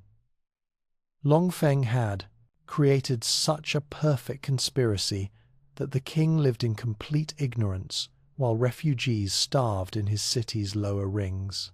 When they finally broke through to the Earth King and revealed the truth, it should have been a victory. The Earth Kingdom's full resources could finally be mobilized against the Fire Nation, but Azula was already there, working in shadows, preparing a coup so subtle that no one saw it coming. And then came the intelligence that changed everything. There would be a solar eclipse a day when the sun would be blocked and firebending would stop working entirely. For 8 minutes, every firebender in the world would be powerless. It was the perfect opportunity to invade the Fire Nation capital, to strike at Fire Lord Ozai when he was vulnerable. The invasion was organized in secret. Warriors from the Southern Water Tribe who had been fighting in the Earth Kingdom. Earthbenders who had been resisting occupation. Every ally Team Avatar had made during their journey. They would arrive at the Fire Nation capital on the day of the eclipse, march to the palace, and end the war before the sun returned. It should have worked. The plan was sound. The timing was perfect. The element of surprise was total. But Azula had known about the invasion all along. She had captured a team member weeks earlier and extracted the entire plan through careful psychological manipulation. When the invasion force arrived, the Fire Nation was ready.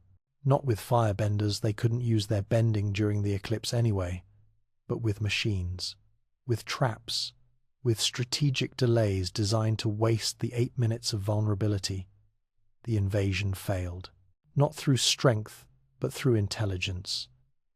Azula, 14 years old, had outmaneuvered the Avatar and every ally he had gathered. The invasion force was captured or scattered. The war continued, but something else happened during that failed invasion. Zuko, who had returned home, who had been welcomed back by his father, who had been promised everything he had ever wanted, Zuko made a choice. He confronted his father during the eclipse, when Ozai couldn't firebend, and spoke the truth he had been avoiding for years. "I was wrong. I have to restore my honor myself by joining the Avatar and stopping you." Ozai responded with lightning the moment the sun returned and firebending became possible. He attacked his own son with killing intent. But Zuko had learned to redirect lightning. a technique his uncle Iroh had invented. He caught his father's lightning and sent it harmlessly into the sky.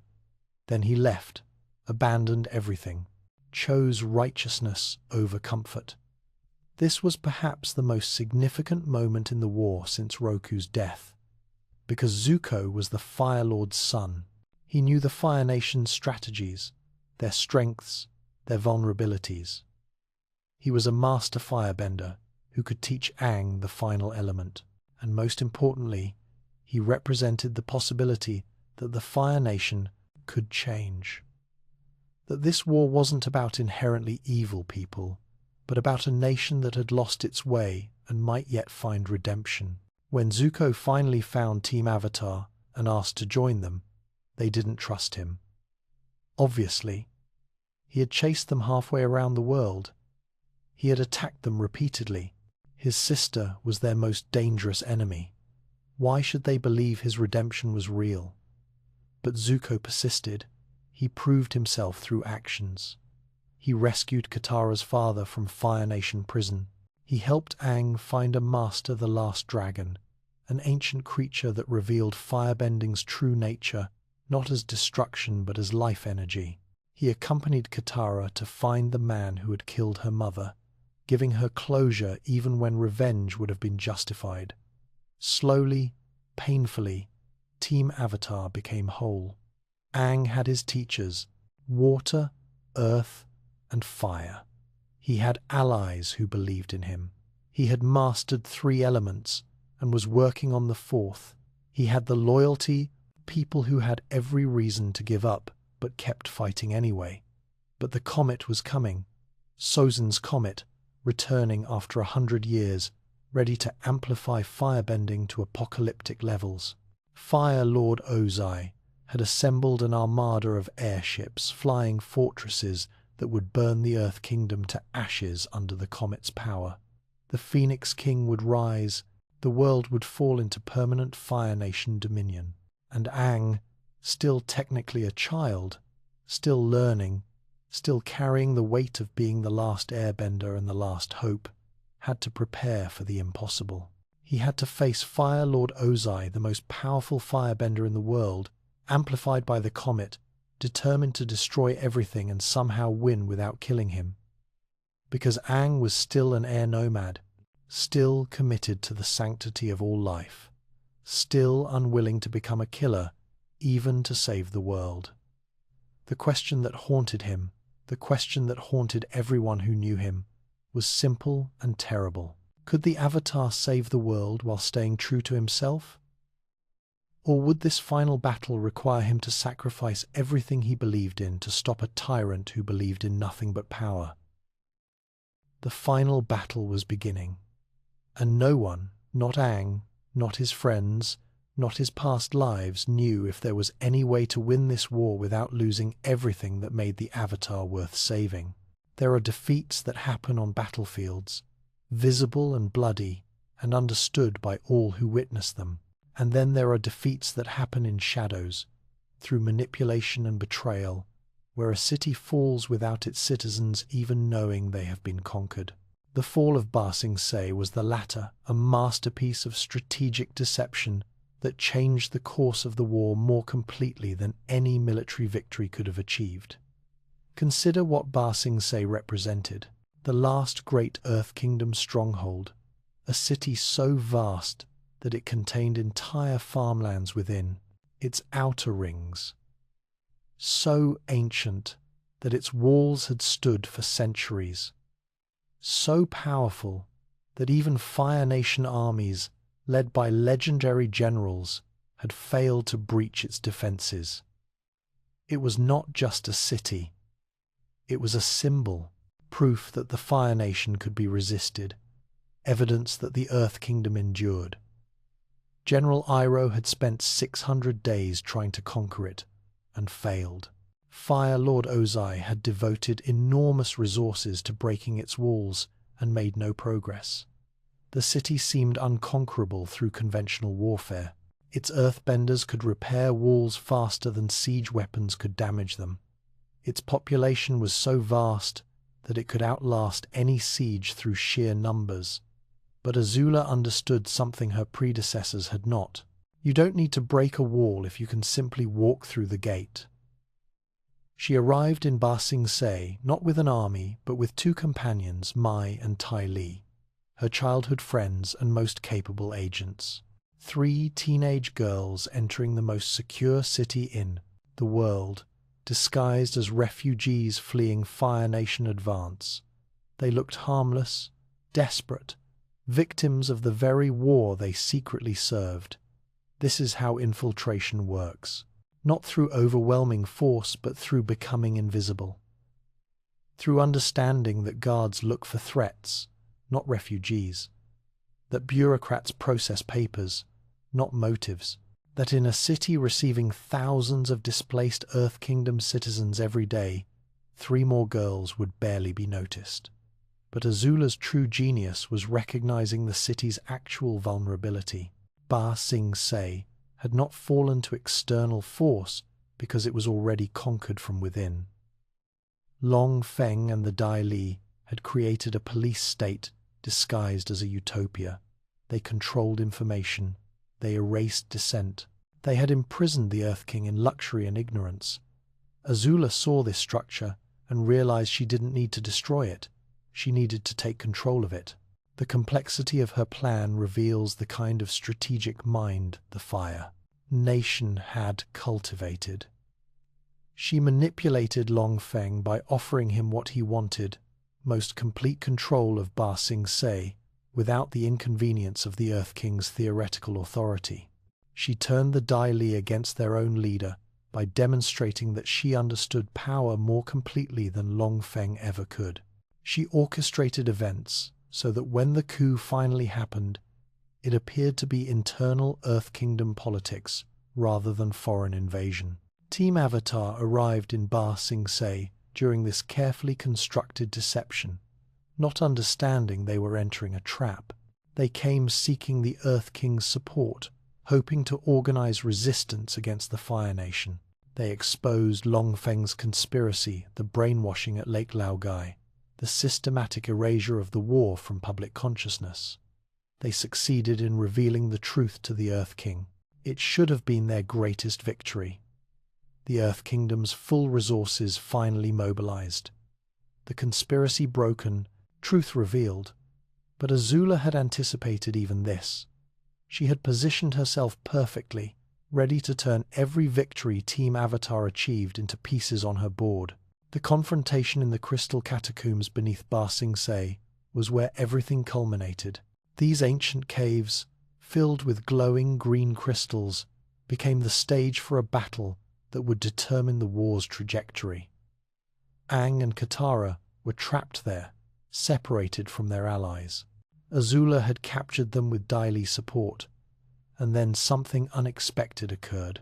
Zuko appeared not yet redeemed, not yet committed to the Avatar, still torn between his honor and his desperate need for his father's acceptance.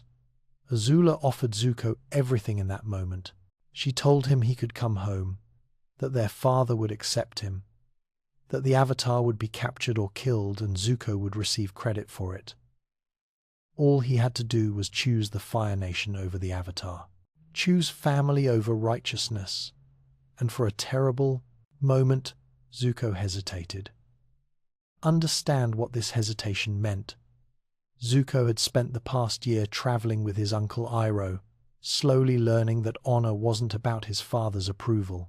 He had begun to see the Fire Nation's war as unjust. He had started to understand that redemption meant choosing right over easy. But old wounds run deep. The need for a father's love is powerful, even when that father is monstrous.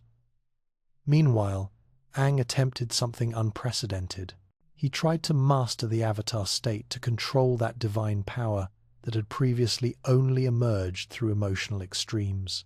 His past life, Avatar Roku, had told him that mastering the Avatar state required releasing all earthly attachments, all love, all desire, all personal connections that bound him to the physical world.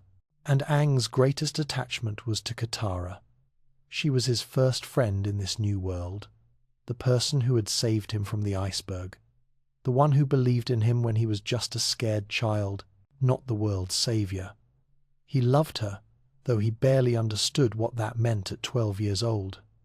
To master the Avatar state, he would have to let her go. Emotionally, spiritually, completely. Picture the choice before him. Ultimate power and the ability to defeat any enemy, purchased at the cost of his humanity, or remain vulnerable, remain himself, but possibly fail to save the world. Aang chose power. In that moment, faced with impossible odds, he released his attachment to Katara and opened himself to the Avatar state's full potential. His eyes glowed. The power of 10,000 years of avatars flowed through his small frame. He became, for an instant, unstoppable. And then Azula struck him down with lightning. She hit him in the back, at the precise moment when he was most vulnerable mid-transformation into the Avatar state. His consciousness expanded and distracted. The lightning struck the point where his chakras aligned, where his spiritual energy concentrated. It should have killed him instantly. It would have killed him. The Avatar cycle would have ended. Aang would have died, and Azula would have won the war in one perfect strike. But Katara caught him as he fell. She had spirit water, sacred water from the North Pole's spirit oasis, given to her as a gift, meant for healing the gravest wounds. She had saved it for months, knowing instinctively that she would need it someday. This was that day.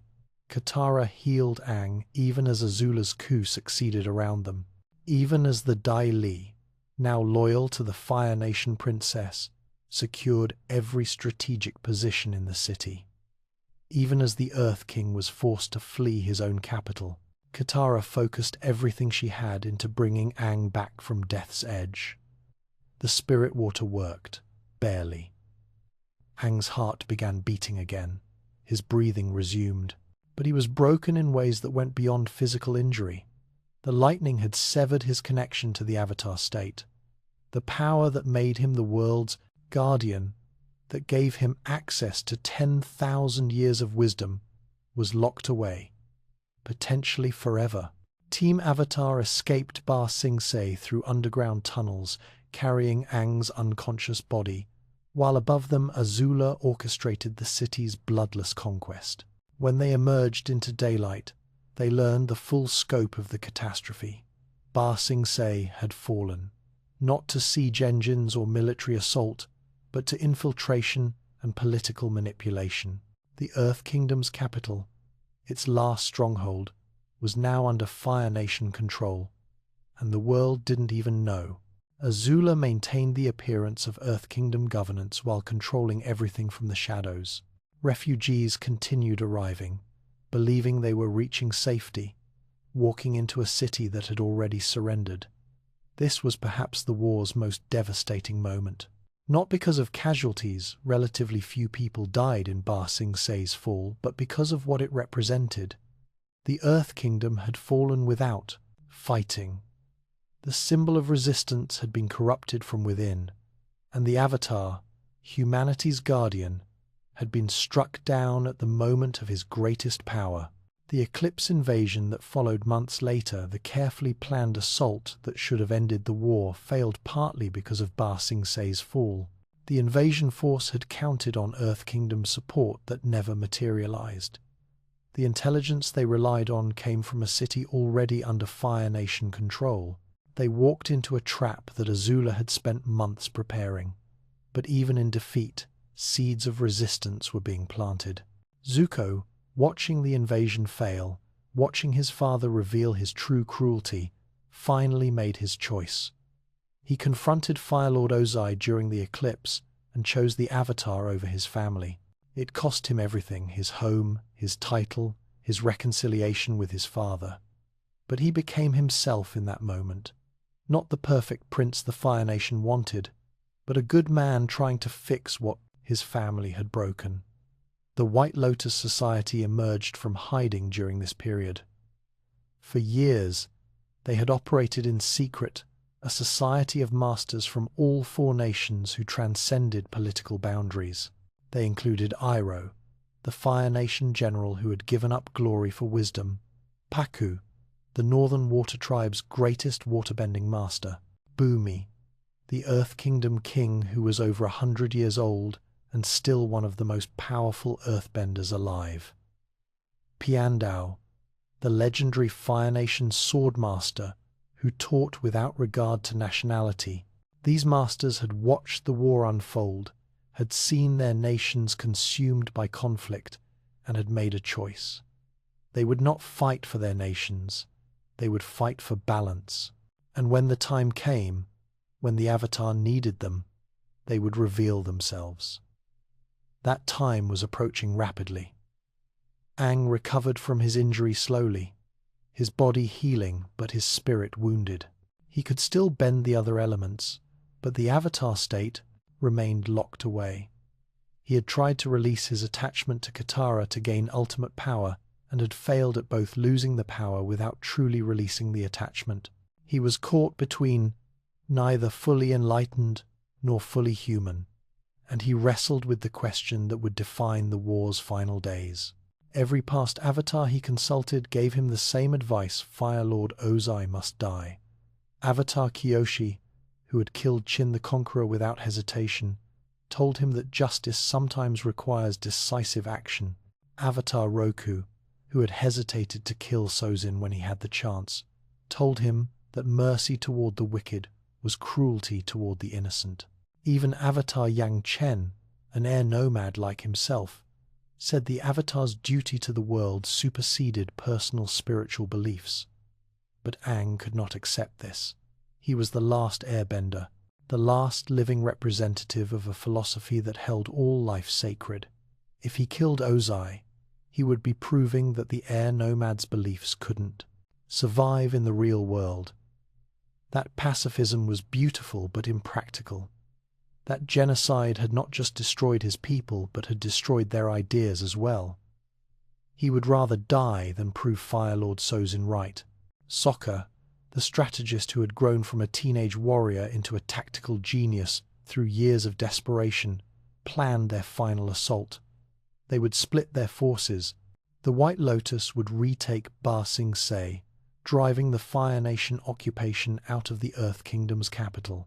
Sokka, Toph, and Suki, a Kyoshi warrior who had joined their group, would take down the Fire Nation's airship fleet before it could burn the Earth Kingdom. Zuko and Katara would go to the Fire Nation capital to confront Azula, who was being crowned Fire Lord in her father's absence. And Aang would find Fire Lord Ozai and end this war. Each mission was impossible. Each one required success for the others to matter.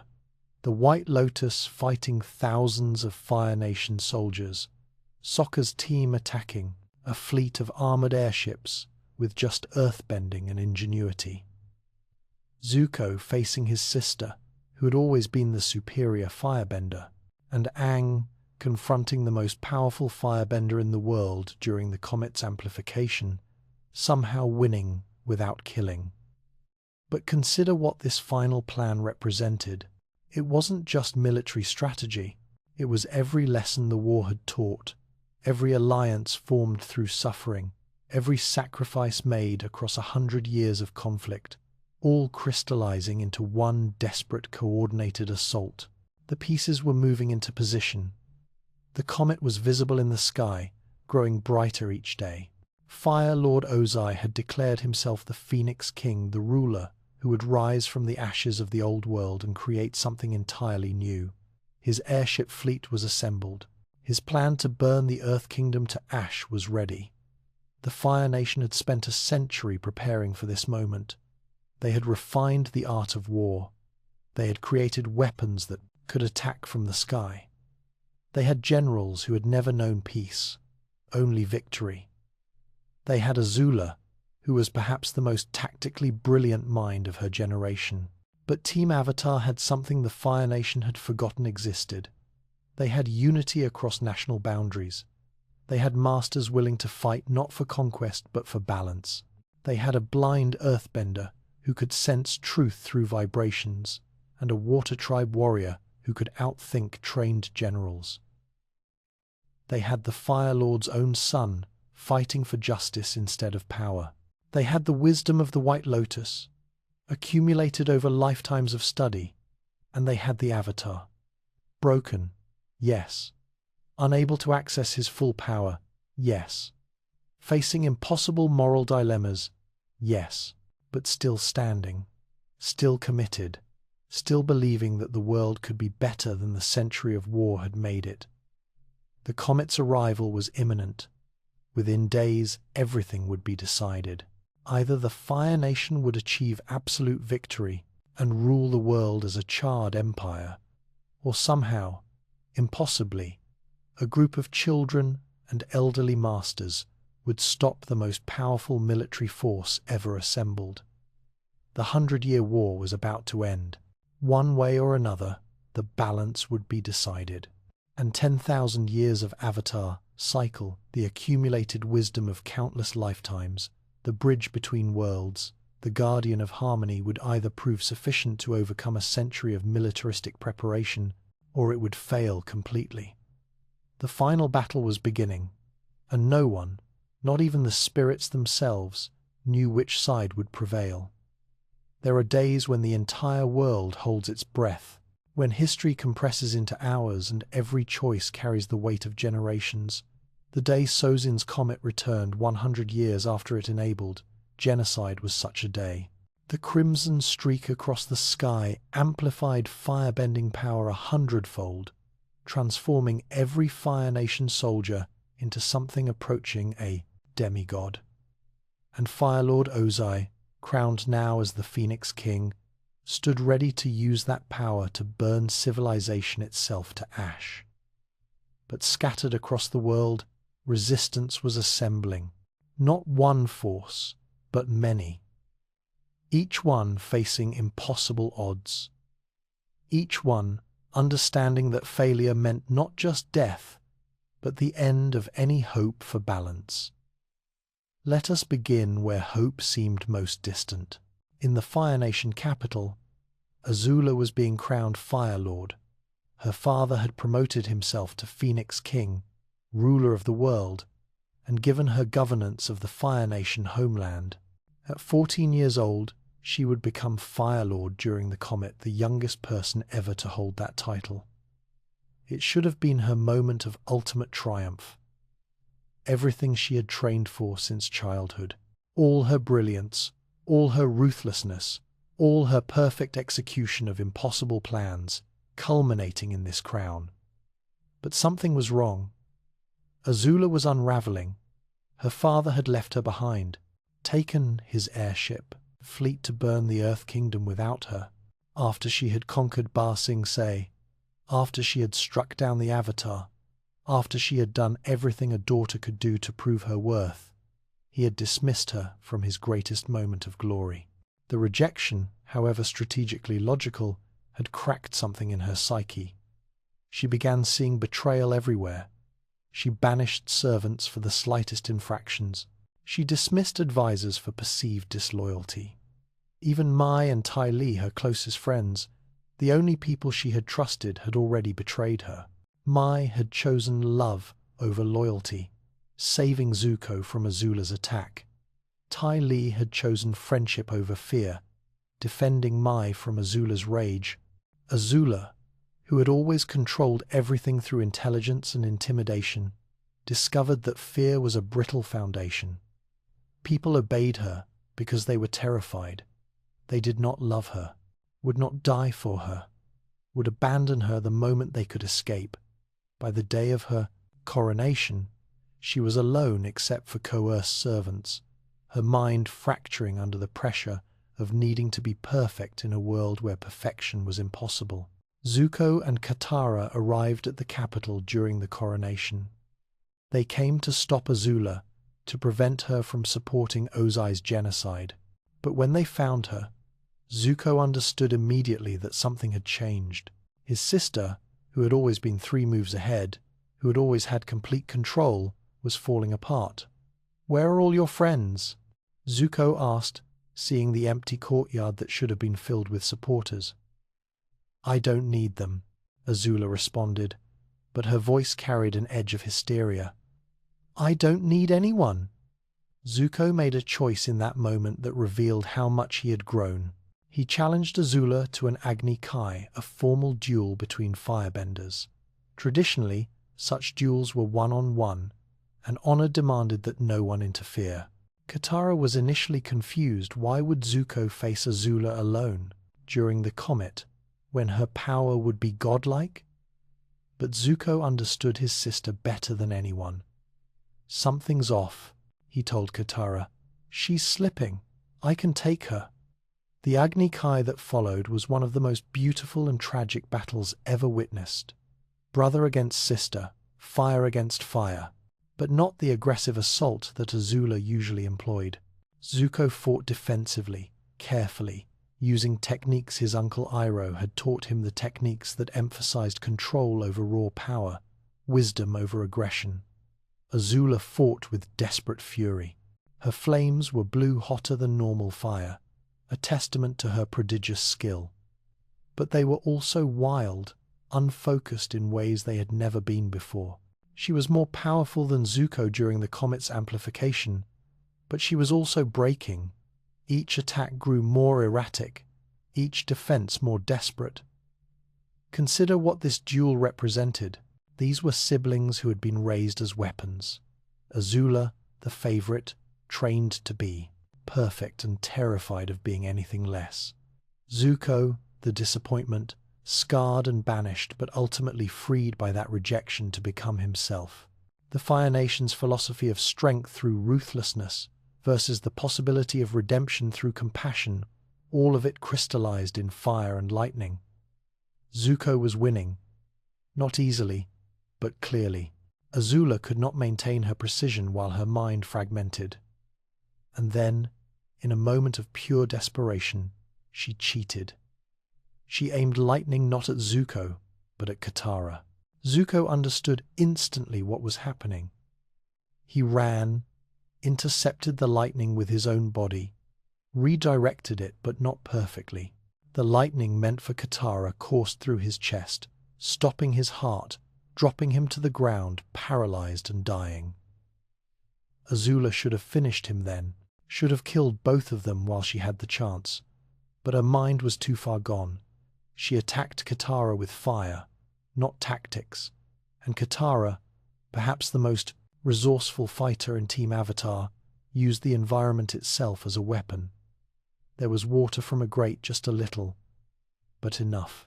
Katara bent it into chains, froze Azula's hands to the ground mid-attack, then chained her completely in ice. The Fire Lord, amplified by the comet, defeated by a waterbender from the nearly extinct Southern Water Tribe. Azula broke completely then. She screamed and raged and breathed fire, but she was trapped, beaten not by superior force but by her own inability to trust, to connect, to be anything other than a perfect weapon. She cried as the chains held her, not tears of pain but of complete psychological collapse.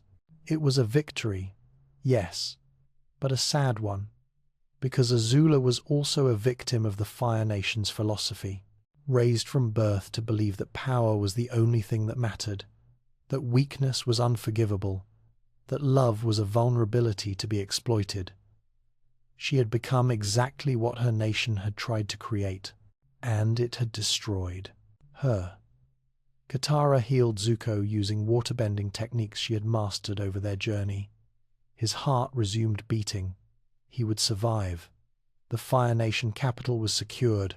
One piece of the impossible plan had succeeded, but elsewhere, battles raged that would determine everything. Over the Earth Kingdom, Sokka, Toph, and Suki flew on a stolen Fire Nation airship toward the massive fleet that was meant to burn the continent to ash. Hundreds of airships, each one a flying fortress, filled with firebenders amplified by the comet. Their mission was simple and insane: destroy the entire fleet before it could reach its targets. Sokka, the warrior without bending, had become a master tactician through necessity. He understood leverage and momentum, and how small forces could overcome large ones through superior positioning. He navigated their airship close to the flagship, and they boarded it during flight. The battle on the airship's hull was desperate. Toph, blind and unable to see, threw metal in the air, fought by sensing vibrations through the ship itself. Every footstep, every movement of soldiers trying to stop them. Suki used her Kyoshi warrior training fans and agility and the element of surprise. Sokka fought with his sword and his mind, always thinking 3 moves ahead, turning the airship's own structure into a weapon. They fought from airship to airship, using the massive vessels themselves as dominoes. Toph would metal bend a ship's rudder, sending it careening into another vessel. Sokka would ignite fuel reserves, causing chain reactions of explosions. Suki would disable pilots, leaving ships to crash on their own momentum. It was impossible, it was working, and it was taking too long. The fleet was so vast that even destroying dozens of airships barely dented its numbers. The Earth Kingdom's major cities were minutes away from being obliterated. But Sokka understood something about the fleet's formation.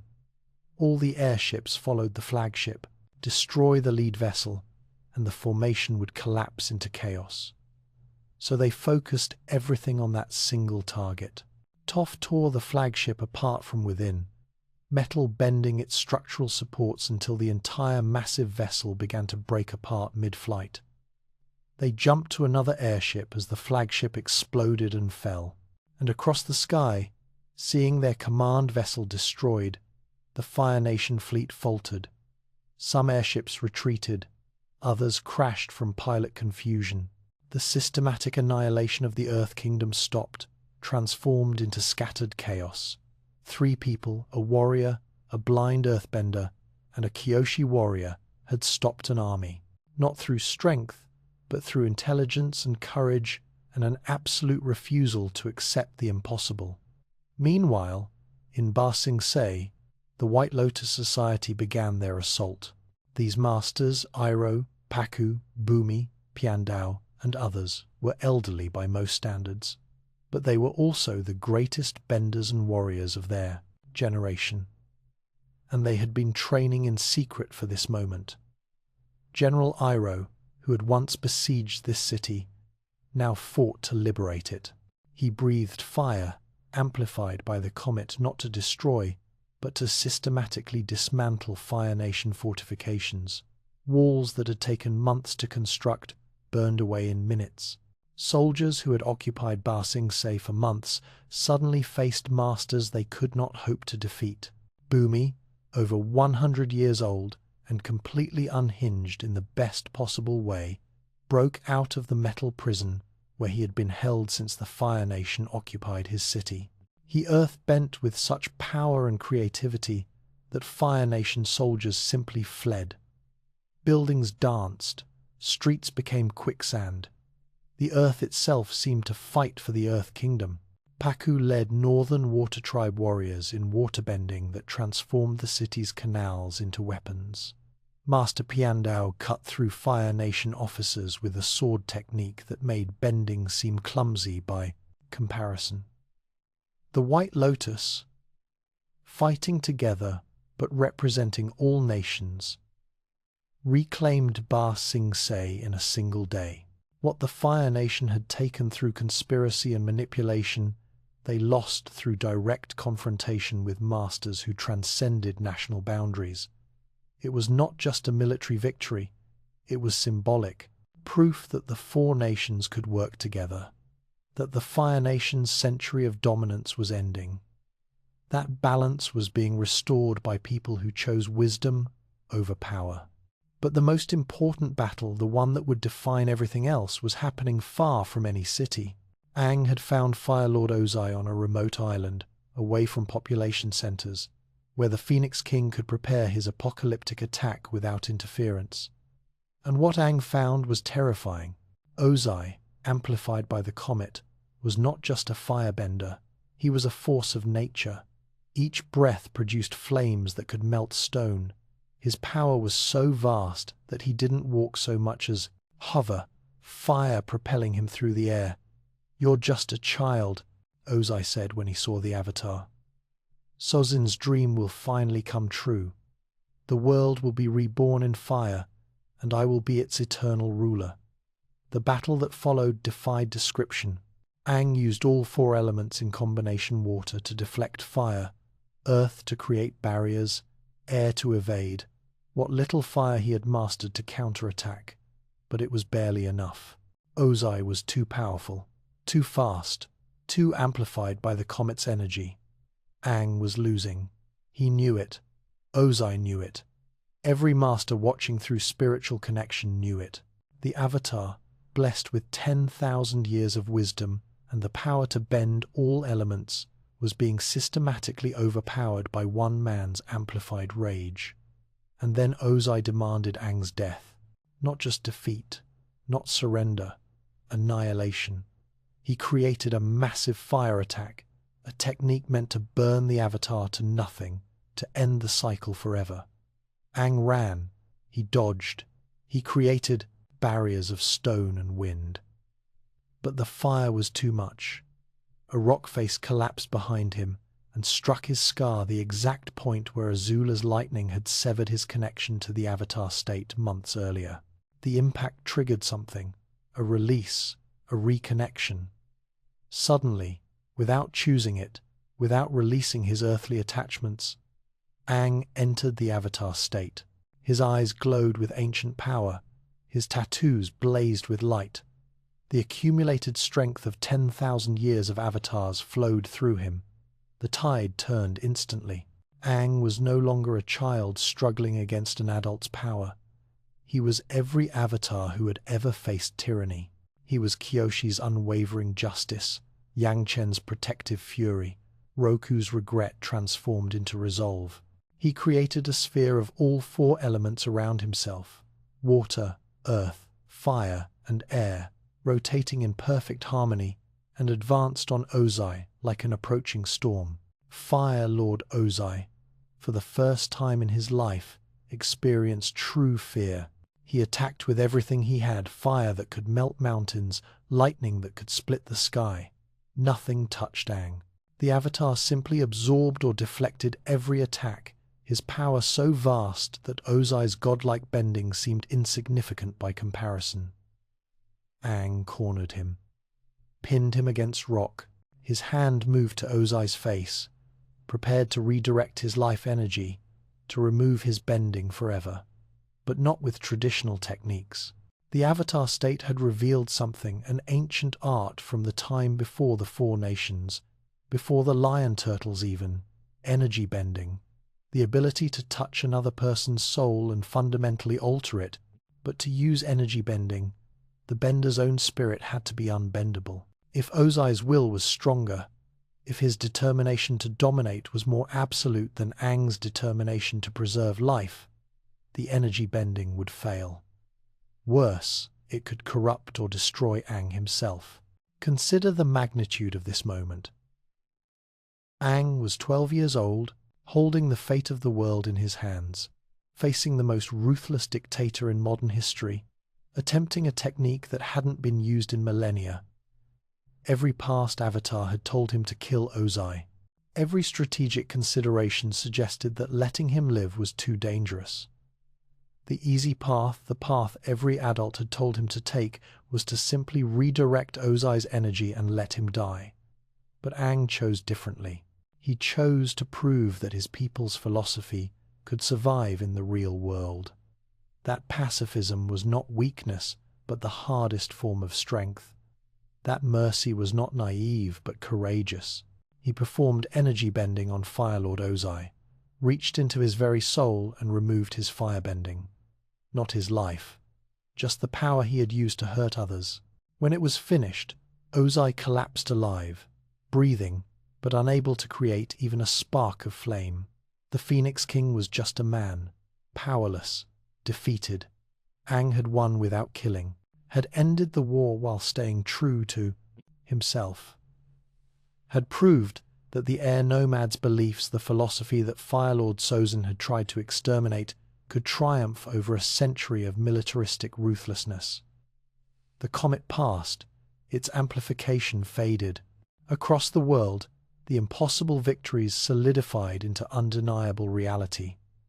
Ba Sing Se was liberated, the airship fleet was destroyed, the Fire Nation capital was secured, and Fire Lord Ozai, architect of so much suffering, was imprisoned and powerless. The 100-Year War was over, not through annihilation of the Fire Nation, but through the coordinated efforts of people from all nations working toward balance. Not through the Avatar acting alone, but through communities of resistance that had maintained hope through a century of darkness. In the Fire Nation capital, as the sun rose on a world without war, Zuko was crowned Fire Lord, not through birthright alone, but through earning the trust of people who had every reason to hate his nation. He stood before his people and spoke words that no Fire Lord had said in living memory.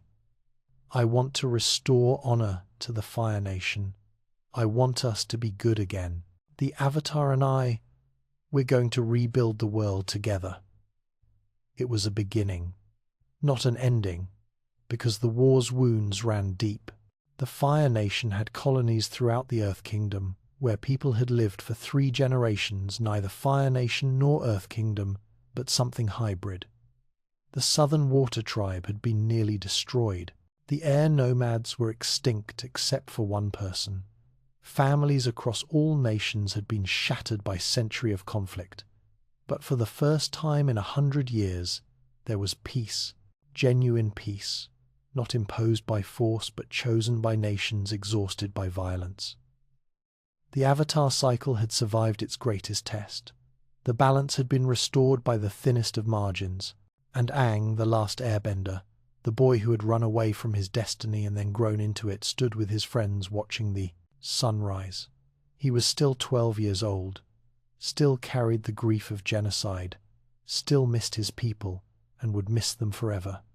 But he had saved the world while staying true to who they had raised him to be. The air nomad's philosophy had not died with their civilization.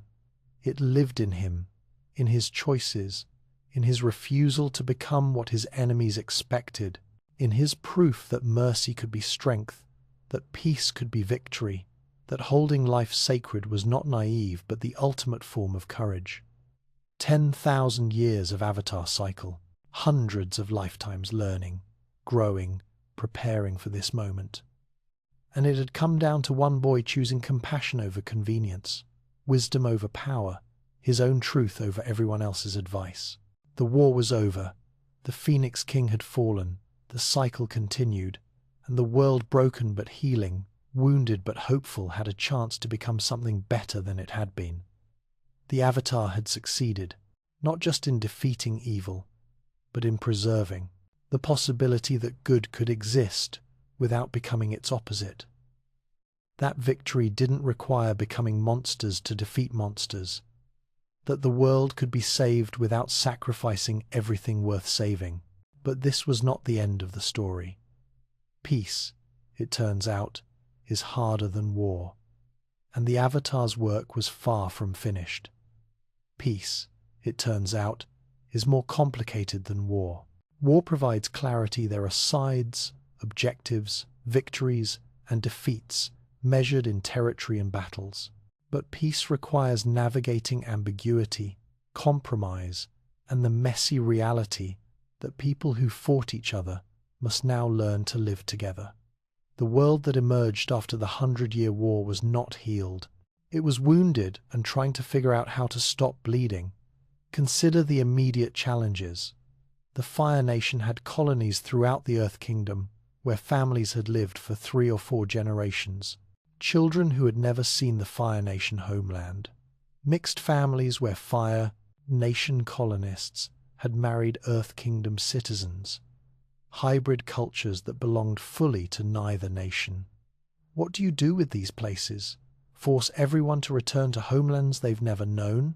Allow occupation to become permanent? Every solution created new injustices. Aang and Fire Lord Zuko worked together on these problems, trying to find paths that honored both justice and mercy. Some colonies were peacefully integrated into the Earth Kingdom. Others, where the mixing of cultures had created something genuinely new, were allowed to remain semi-autonomous. From one of these compromises, a radical idea emerged. What if there was a place where all nations could live together as equals, where being from the Fire Nation or Earth Kingdom or Water Tribes mattered less than being human? This idea became Republic City, built on Fire Nation colonial land that the Earth Kingdom agreed to cede. It was designed from the ground up as a place of balance. All four nations represented in government, all bending styles welcomed and protected. A city that would embody what the Avatar stood for: unity without uniformity, peace without dominance. It took decades to build. Aang devoted much of his adult life to this project, believing that if people from all nations could live together successfully in one place, it would prove that lasting peace was possible. He married Katara, and together they had 3 children, one an airbender, finally breaking the extinction of air nomad bending, though their culture remained nearly extinct. Their family became a symbol of hope, proof that what had been lost could, in some form, return. But peace was fragile. Threats emerged that the 100-Year War had obscured, spiritual imbalances that had festered for a century, political movements that challenged the very structure of the world the Avatar protected. The Red Lotus emerged from Shadow's anarchists, who believed that the Avatar cycle itself was oppressive. They argued that concentrating so much power in one person, even a benevolent one, prevented true freedom, that nations and governments and hierarchies were chains that needed to be broken. Their philosophy was seductive to those who had suffered under tyranny. After all, hadn't the Fire Lords used centralized power to wage war? Wasn't the Earth Kingdom's rigid hierarchy what had allowed Ba Sing Se's corruption? The Red Lotus was led by Zahir, a non-bender who had studied airbending philosophy so deeply that when harmonic convergence randomly granted him airbending, he mastered it almost instantly, not through the air nomad's spiritual approach, but through applying their techniques toward his anarchist goals. He could fly, truly fly, the first human in thousands of years to achieve this by releasing all earthly attachments, including attachment to life itself. Zahir's vision was apocalyptic freedom: kill all world leaders, eliminate the Avatar cycle. Let humanity exist without rulers, without guardians, without anyone telling them how to live. It was chaos disguised as liberation, and it nearly succeeded. But we're moving too quickly. Let us speak of what came between Aang's era and Zahir's threat. Let us speak of the 70 years that transformed the world from post-war recovery into something approaching modernity. Aang lived to be 66 years old, dying younger than most avatars, because he had spent a century in the Avatar state, while frozen in ice, the energy expenditure slowly draining his life force. When he died, the Avatar cycle continued as it had for 10,000 years. A baby was born in the Southern Water Tribe, now rebuilt, thriving again, with waterbenders returned to their homeland. Her name was Korra. Avatar, Korra was everything Aang was not. Where Aang had been gentle and spiritual, Korra was aggressive and physical. Where Aang had struggled with earthbending's firmness, Korra mastered it easily. She could bend 3 elements by age 4: water, earth, and fire, coming to her with almost frightening natural ability. What she struggled with was airbending, and more crucially, she struggled with spirituality itself. This is one of the Avatar cycle's most fascinating patterns. Each lifetime seems to embody what the previous lifetime lacked, as if the spirit of Rava seeks balance not just in the world, but in the Avatar's own development. Aang had been deeply spiritual but struggled with the physical and political. Korra was a prodigy at bending but couldn't connect to the spiritual realm or her past lives. Each avatar completed something the previous one had left undeveloped. Korra grew up in the Southern Water Tribe, training at a compound designed to keep her safe while she mastered the elements. She was kept isolated, protected from threats like the Red Lotus, who had attempted to kidnap her as a child. This protection became a prison. She learned bending, but not the world. She mastered techniques, but not their purpose. When she finally came to Republic City at 17, she was powerful but naive. The city had grown into a metropolis technology, and bending combined to create wonders and problems Aang's era never imagined. Automobiles powered by fire bending, buildings constructed by earthbenders working in coordinated teams, electricity generated through lightning bending, once a rare and deadly art, now used as industrial labor. But progress had created new inequalities. Benders and non-benders lived in the same city but not the same world. Benders had advantages in employment, in self-defense, in social status. A firebender could always find work at a power plant. An earthbender could get construction jobs. But non-benders? They struggled to compete in a world where some people had inherent superhuman abilities. This inequality birthed Amon and the Equalist Revolution. Amon wore a mask and claimed that the spirits had granted him the power to remove bending permanently.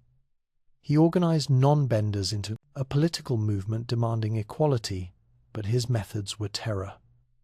Public demonstrations where he would remove benders' abilities in front of crowds, showing that bending could be taken away, that benders were not inherently superior, that the natural order could be overturned. His message resonated because it contained truth.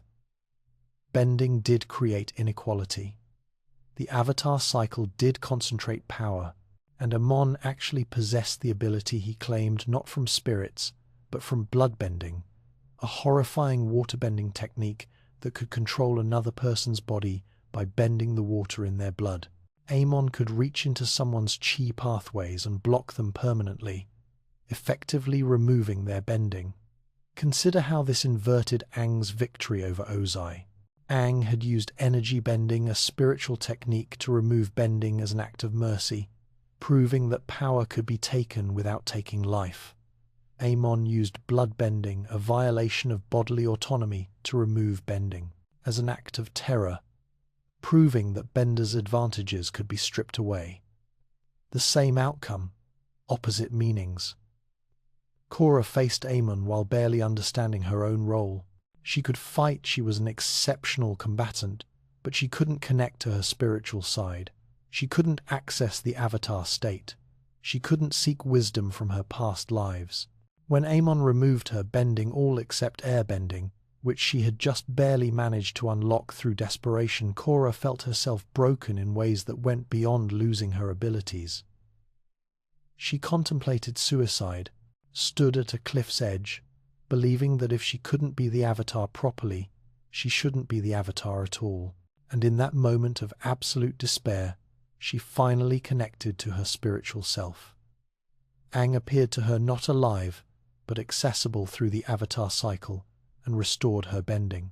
More than that, he unlocked her ability to energy bend, allowing her to restore what Amon had taken from others. Amon was revealed as a fraud, a waterbender using bloodbending, not a spirit-chosen champion of equality. His revolution collapsed. But the questions he raised didn't disappear. How could society be fair when some people had powers others didn't? How could the Avatar serve everyone when bending itself created hierarchy? These questions didn't have simple answers. Korra had defeated a villain but not solved a problem. The world kept turning. New threats emerged, and the most existential one came from her own uncle, Unalaq, the chief of the Northern Water Tribe, who had studied spiritual matters more deeply than any living person, except perhaps Aang himself. Unalaq had discovered something terrifying. Harmonic convergence, the event that came every 10,000 years, when one had merged with Rava and Fort Vaatu was approaching again. The cycle was completing. Vaatu would break free from his prison in the Tree of Time. and Unalaq believed the world needed both light and darkness in balance, not just Rava's light contained in the Avatar. But his solution was monstrous. He would merge with Vaatu himself, becoming a dark Avatar, the opposite of everything the Avatar cycle represented. 10,000 years of light would be replaced by 10,000 years of darkness. Balance would be restored by making Unalaq the most powerful being in existence. The battle that followed was unprecedented. Unalaq succeeded in his fusion, becoming the Dark Avatar. Worse, he managed to extract Rava from Korra and destroy the light spirit in front of her eyes. For the first time in 10,000 years, the Avatar cycle broke completely. Rava was dead. The connection to all past lives, every Avatar from Wan to Aang, 10,000 years of accumulated wisdom was severed forever. Korra was just Korra. No Avatar state, no past lives to guide her, no Rava to provide spiritual balance. Just a 21-year-old woman who had barely learned to be the Avatar, now facing a dark Avatar, amplified by harmonic convergence. She lost. Badly. Unalaq, merged with Vaatu and amplified by cosmic energy, beat her almost effortlessly. The Dark Avatar was moments away from imprisoning the light for 10,000 years. But here is what makes this moment remarkable. Korra, stripped of everything that made her the Avatar, discovered something Aang never had to learn. She connected directly to the cosmic energy that permeated all existence, not through Rava, not through the Avatar cycle, but through her own spiritual strength.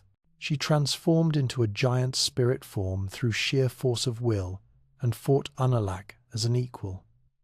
And in that battle, she found Rava again, the light spirit, destroyed but not truly dead because light and dark cannot be permanently extinguished. Rava reformed from the smallest spark of light within Vaatu, and Korra merged with her again. The Avatar cycle was restored, but with a crucial difference. The connection to past lives was gone forever. Korra could no longer seek advice from Aang or Roku or Kyoshi. She was the first Avatar of a new cycle. 10,000 years of accumulated wisdom lost, but also, perhaps, an opportunity to build something better without being bound by the past's limitations. Korra made a choice that would have been unthinkable to any previous Avatar. She left the spirit portals open. For 10,000 years, the physical and spiritual worlds had been separated, one's original decision to protect both sides from each other's excesses. But Korra believed the separation had caused more problems than it solved, that humans and spirits needed to learn to live together, not apart. Spirits began appearing in Republic City. Some were gentle, others were destructive. It created chaos and wonder in equal measure, but it was honest chaos forcing humanity to confront a reality they had ignored for millennia. Yet peace remained elusive. 3 years after harmonic convergence, a new threat emerged that made Amon, Unalaq seem manageable. Kuvira, an Earth Kingdom metalbender, began reuniting the fractured Earth Kingdom under her absolute rule.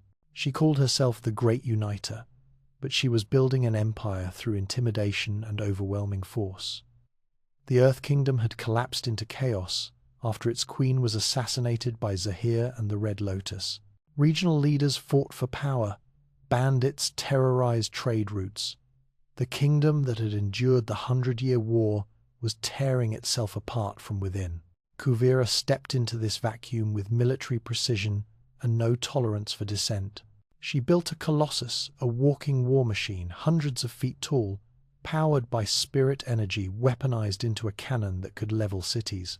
It was an abomination, using the spiritual energy that Korra had released by opening the portals as fuel for conquest. Technology and bending merged into something terrifying. The Colossus marched on Republic City. Kuvira announced she would reclaim all territory. that had once been Earth Kingdom, including the land that had become Republic City. The city that Aang had built as a symbol of unity would become the first conquest of a new Earth Empire. Korra faced Kuvira with the weight of all her previous failures pressing down on her. She had been poisoned by Zahir years earlier, mercury injected into her body while she was in the Avatar state, nearly killing her. She had survived, but was traumatized, suffering from PTSD that made her hesitate in combat. She had lost her confidence, her certainty, her sense that the Avatar was enough to solve everything. The final battle against the Colossus required everyone. Korra couldn't do it alone. Asami, her best friend, a non-bender genius inventor, whose father had been an equalist, provided the technical knowledge to sabotage the machine. Mako, a firebender who could generate lightning, destroyed the spirit energy core from within. Bolin, an earthbender who had learned lava bending, held back Kuvira's army. Lin and Suyin's sisters, who had learned metal bending from Toph herself, tore the Colossus apart from outside. They won, but not through the Avatar's power alone. Through cooperation, through people from all nations and backgrounds working together.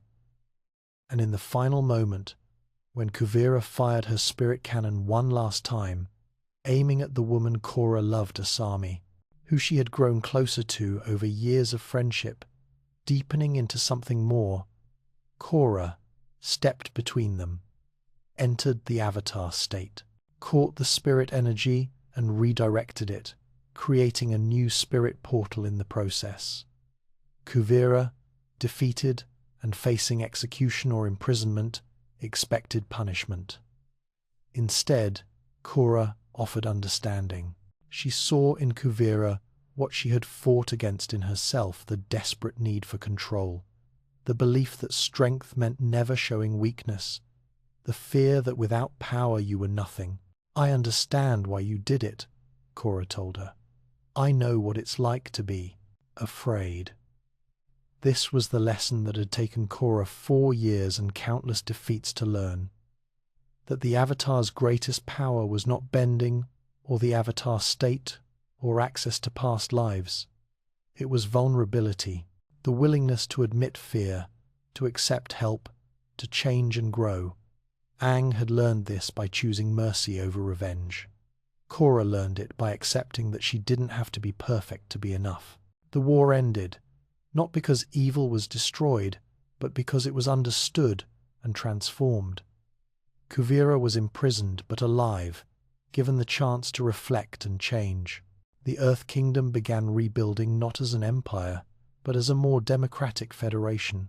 And Korra, standing with Asami as they prepared to explore the spirit world together, had finally become the Avatar she was meant to be.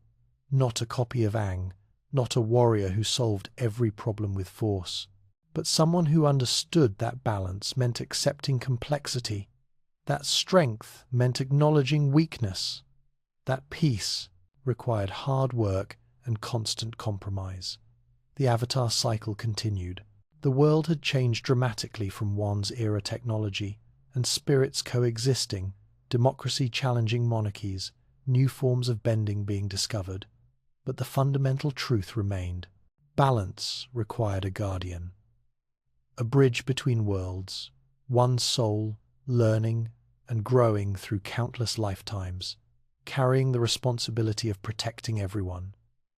10,000 years from Wan to Aang, a new cycle beginning with Korra, and beyond her, countless more avatars waiting to be born, each one facing challenges their predecessors never imagined, each one adding their wisdom to the eternal cycle.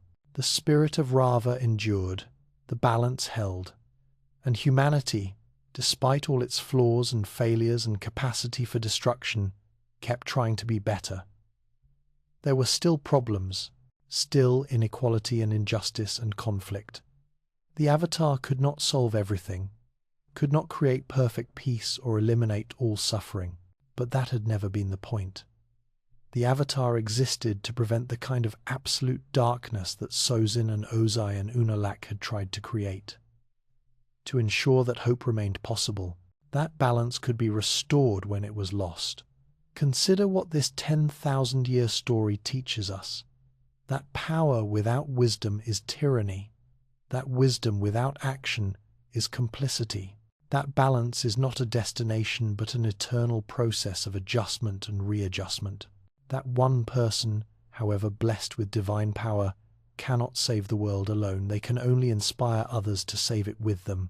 The 100-Year War ended because Aang proved that mercy was stronger than revenge, that ancient philosophy could survive in the modern world, that you didn't have to become a monster to defeat monsters. Korra's era proved something equally important, that vulnerability was not weakness, that past wisdom didn't have all answers, that each generation had to find its own way toward balance. And the cycle continues. Forever.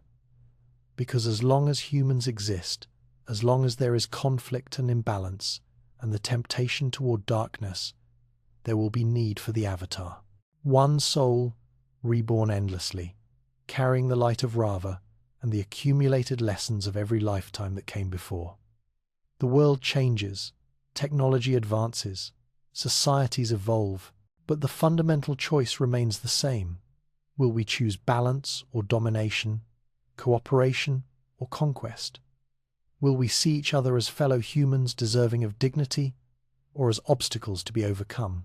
The Avatar embodies the better choice, reminds us, through their very existence, that we are capable of more than cruelty, that power can be used to protect rather than oppress, that even in the darkest times, even when an entire civilization is genocided, even when the Avatar themselves falls, hope can persist, balance can be restored, light can return. This is why the Avatar cycle has endured for 10,000 years, not because it is perfect, but because it is necessary. A living symbol that even in a world capable of producing Fire Lord Sozin and Amon and Unalaq, it can also produce people like Aang and Katara and Zuko and Korra. People who choose growth over stagnation, who transform their suffering into empathy rather than bitterness, who understand that true strength means acknowledging weakness and asking for help. The comet passes, the wars end, the tyrants fall, the cycles continue, and through it all, one soul carries the burden and blessing of protecting balance. The Avatar, the bridge between worlds, the guardian of harmony. 100 stories of heroism and sacrifice and hope, compressed into one continuous cycle of death and rebirth, learning and teaching, failing and persisting. The world is not saved once and forever. It is saved again and again, in each moment when someone chooses compassion over cruelty, justice over revenge, balance over domination. The Avatar shows us it is possible, and in showing us, makes it more likely that we might choose the same. The cycle continues, the balance holds, and the story, the eternal story of light struggling against darkness, of order dancing with chaos, of one soul learning to carry the weight of the world goes on. Forever.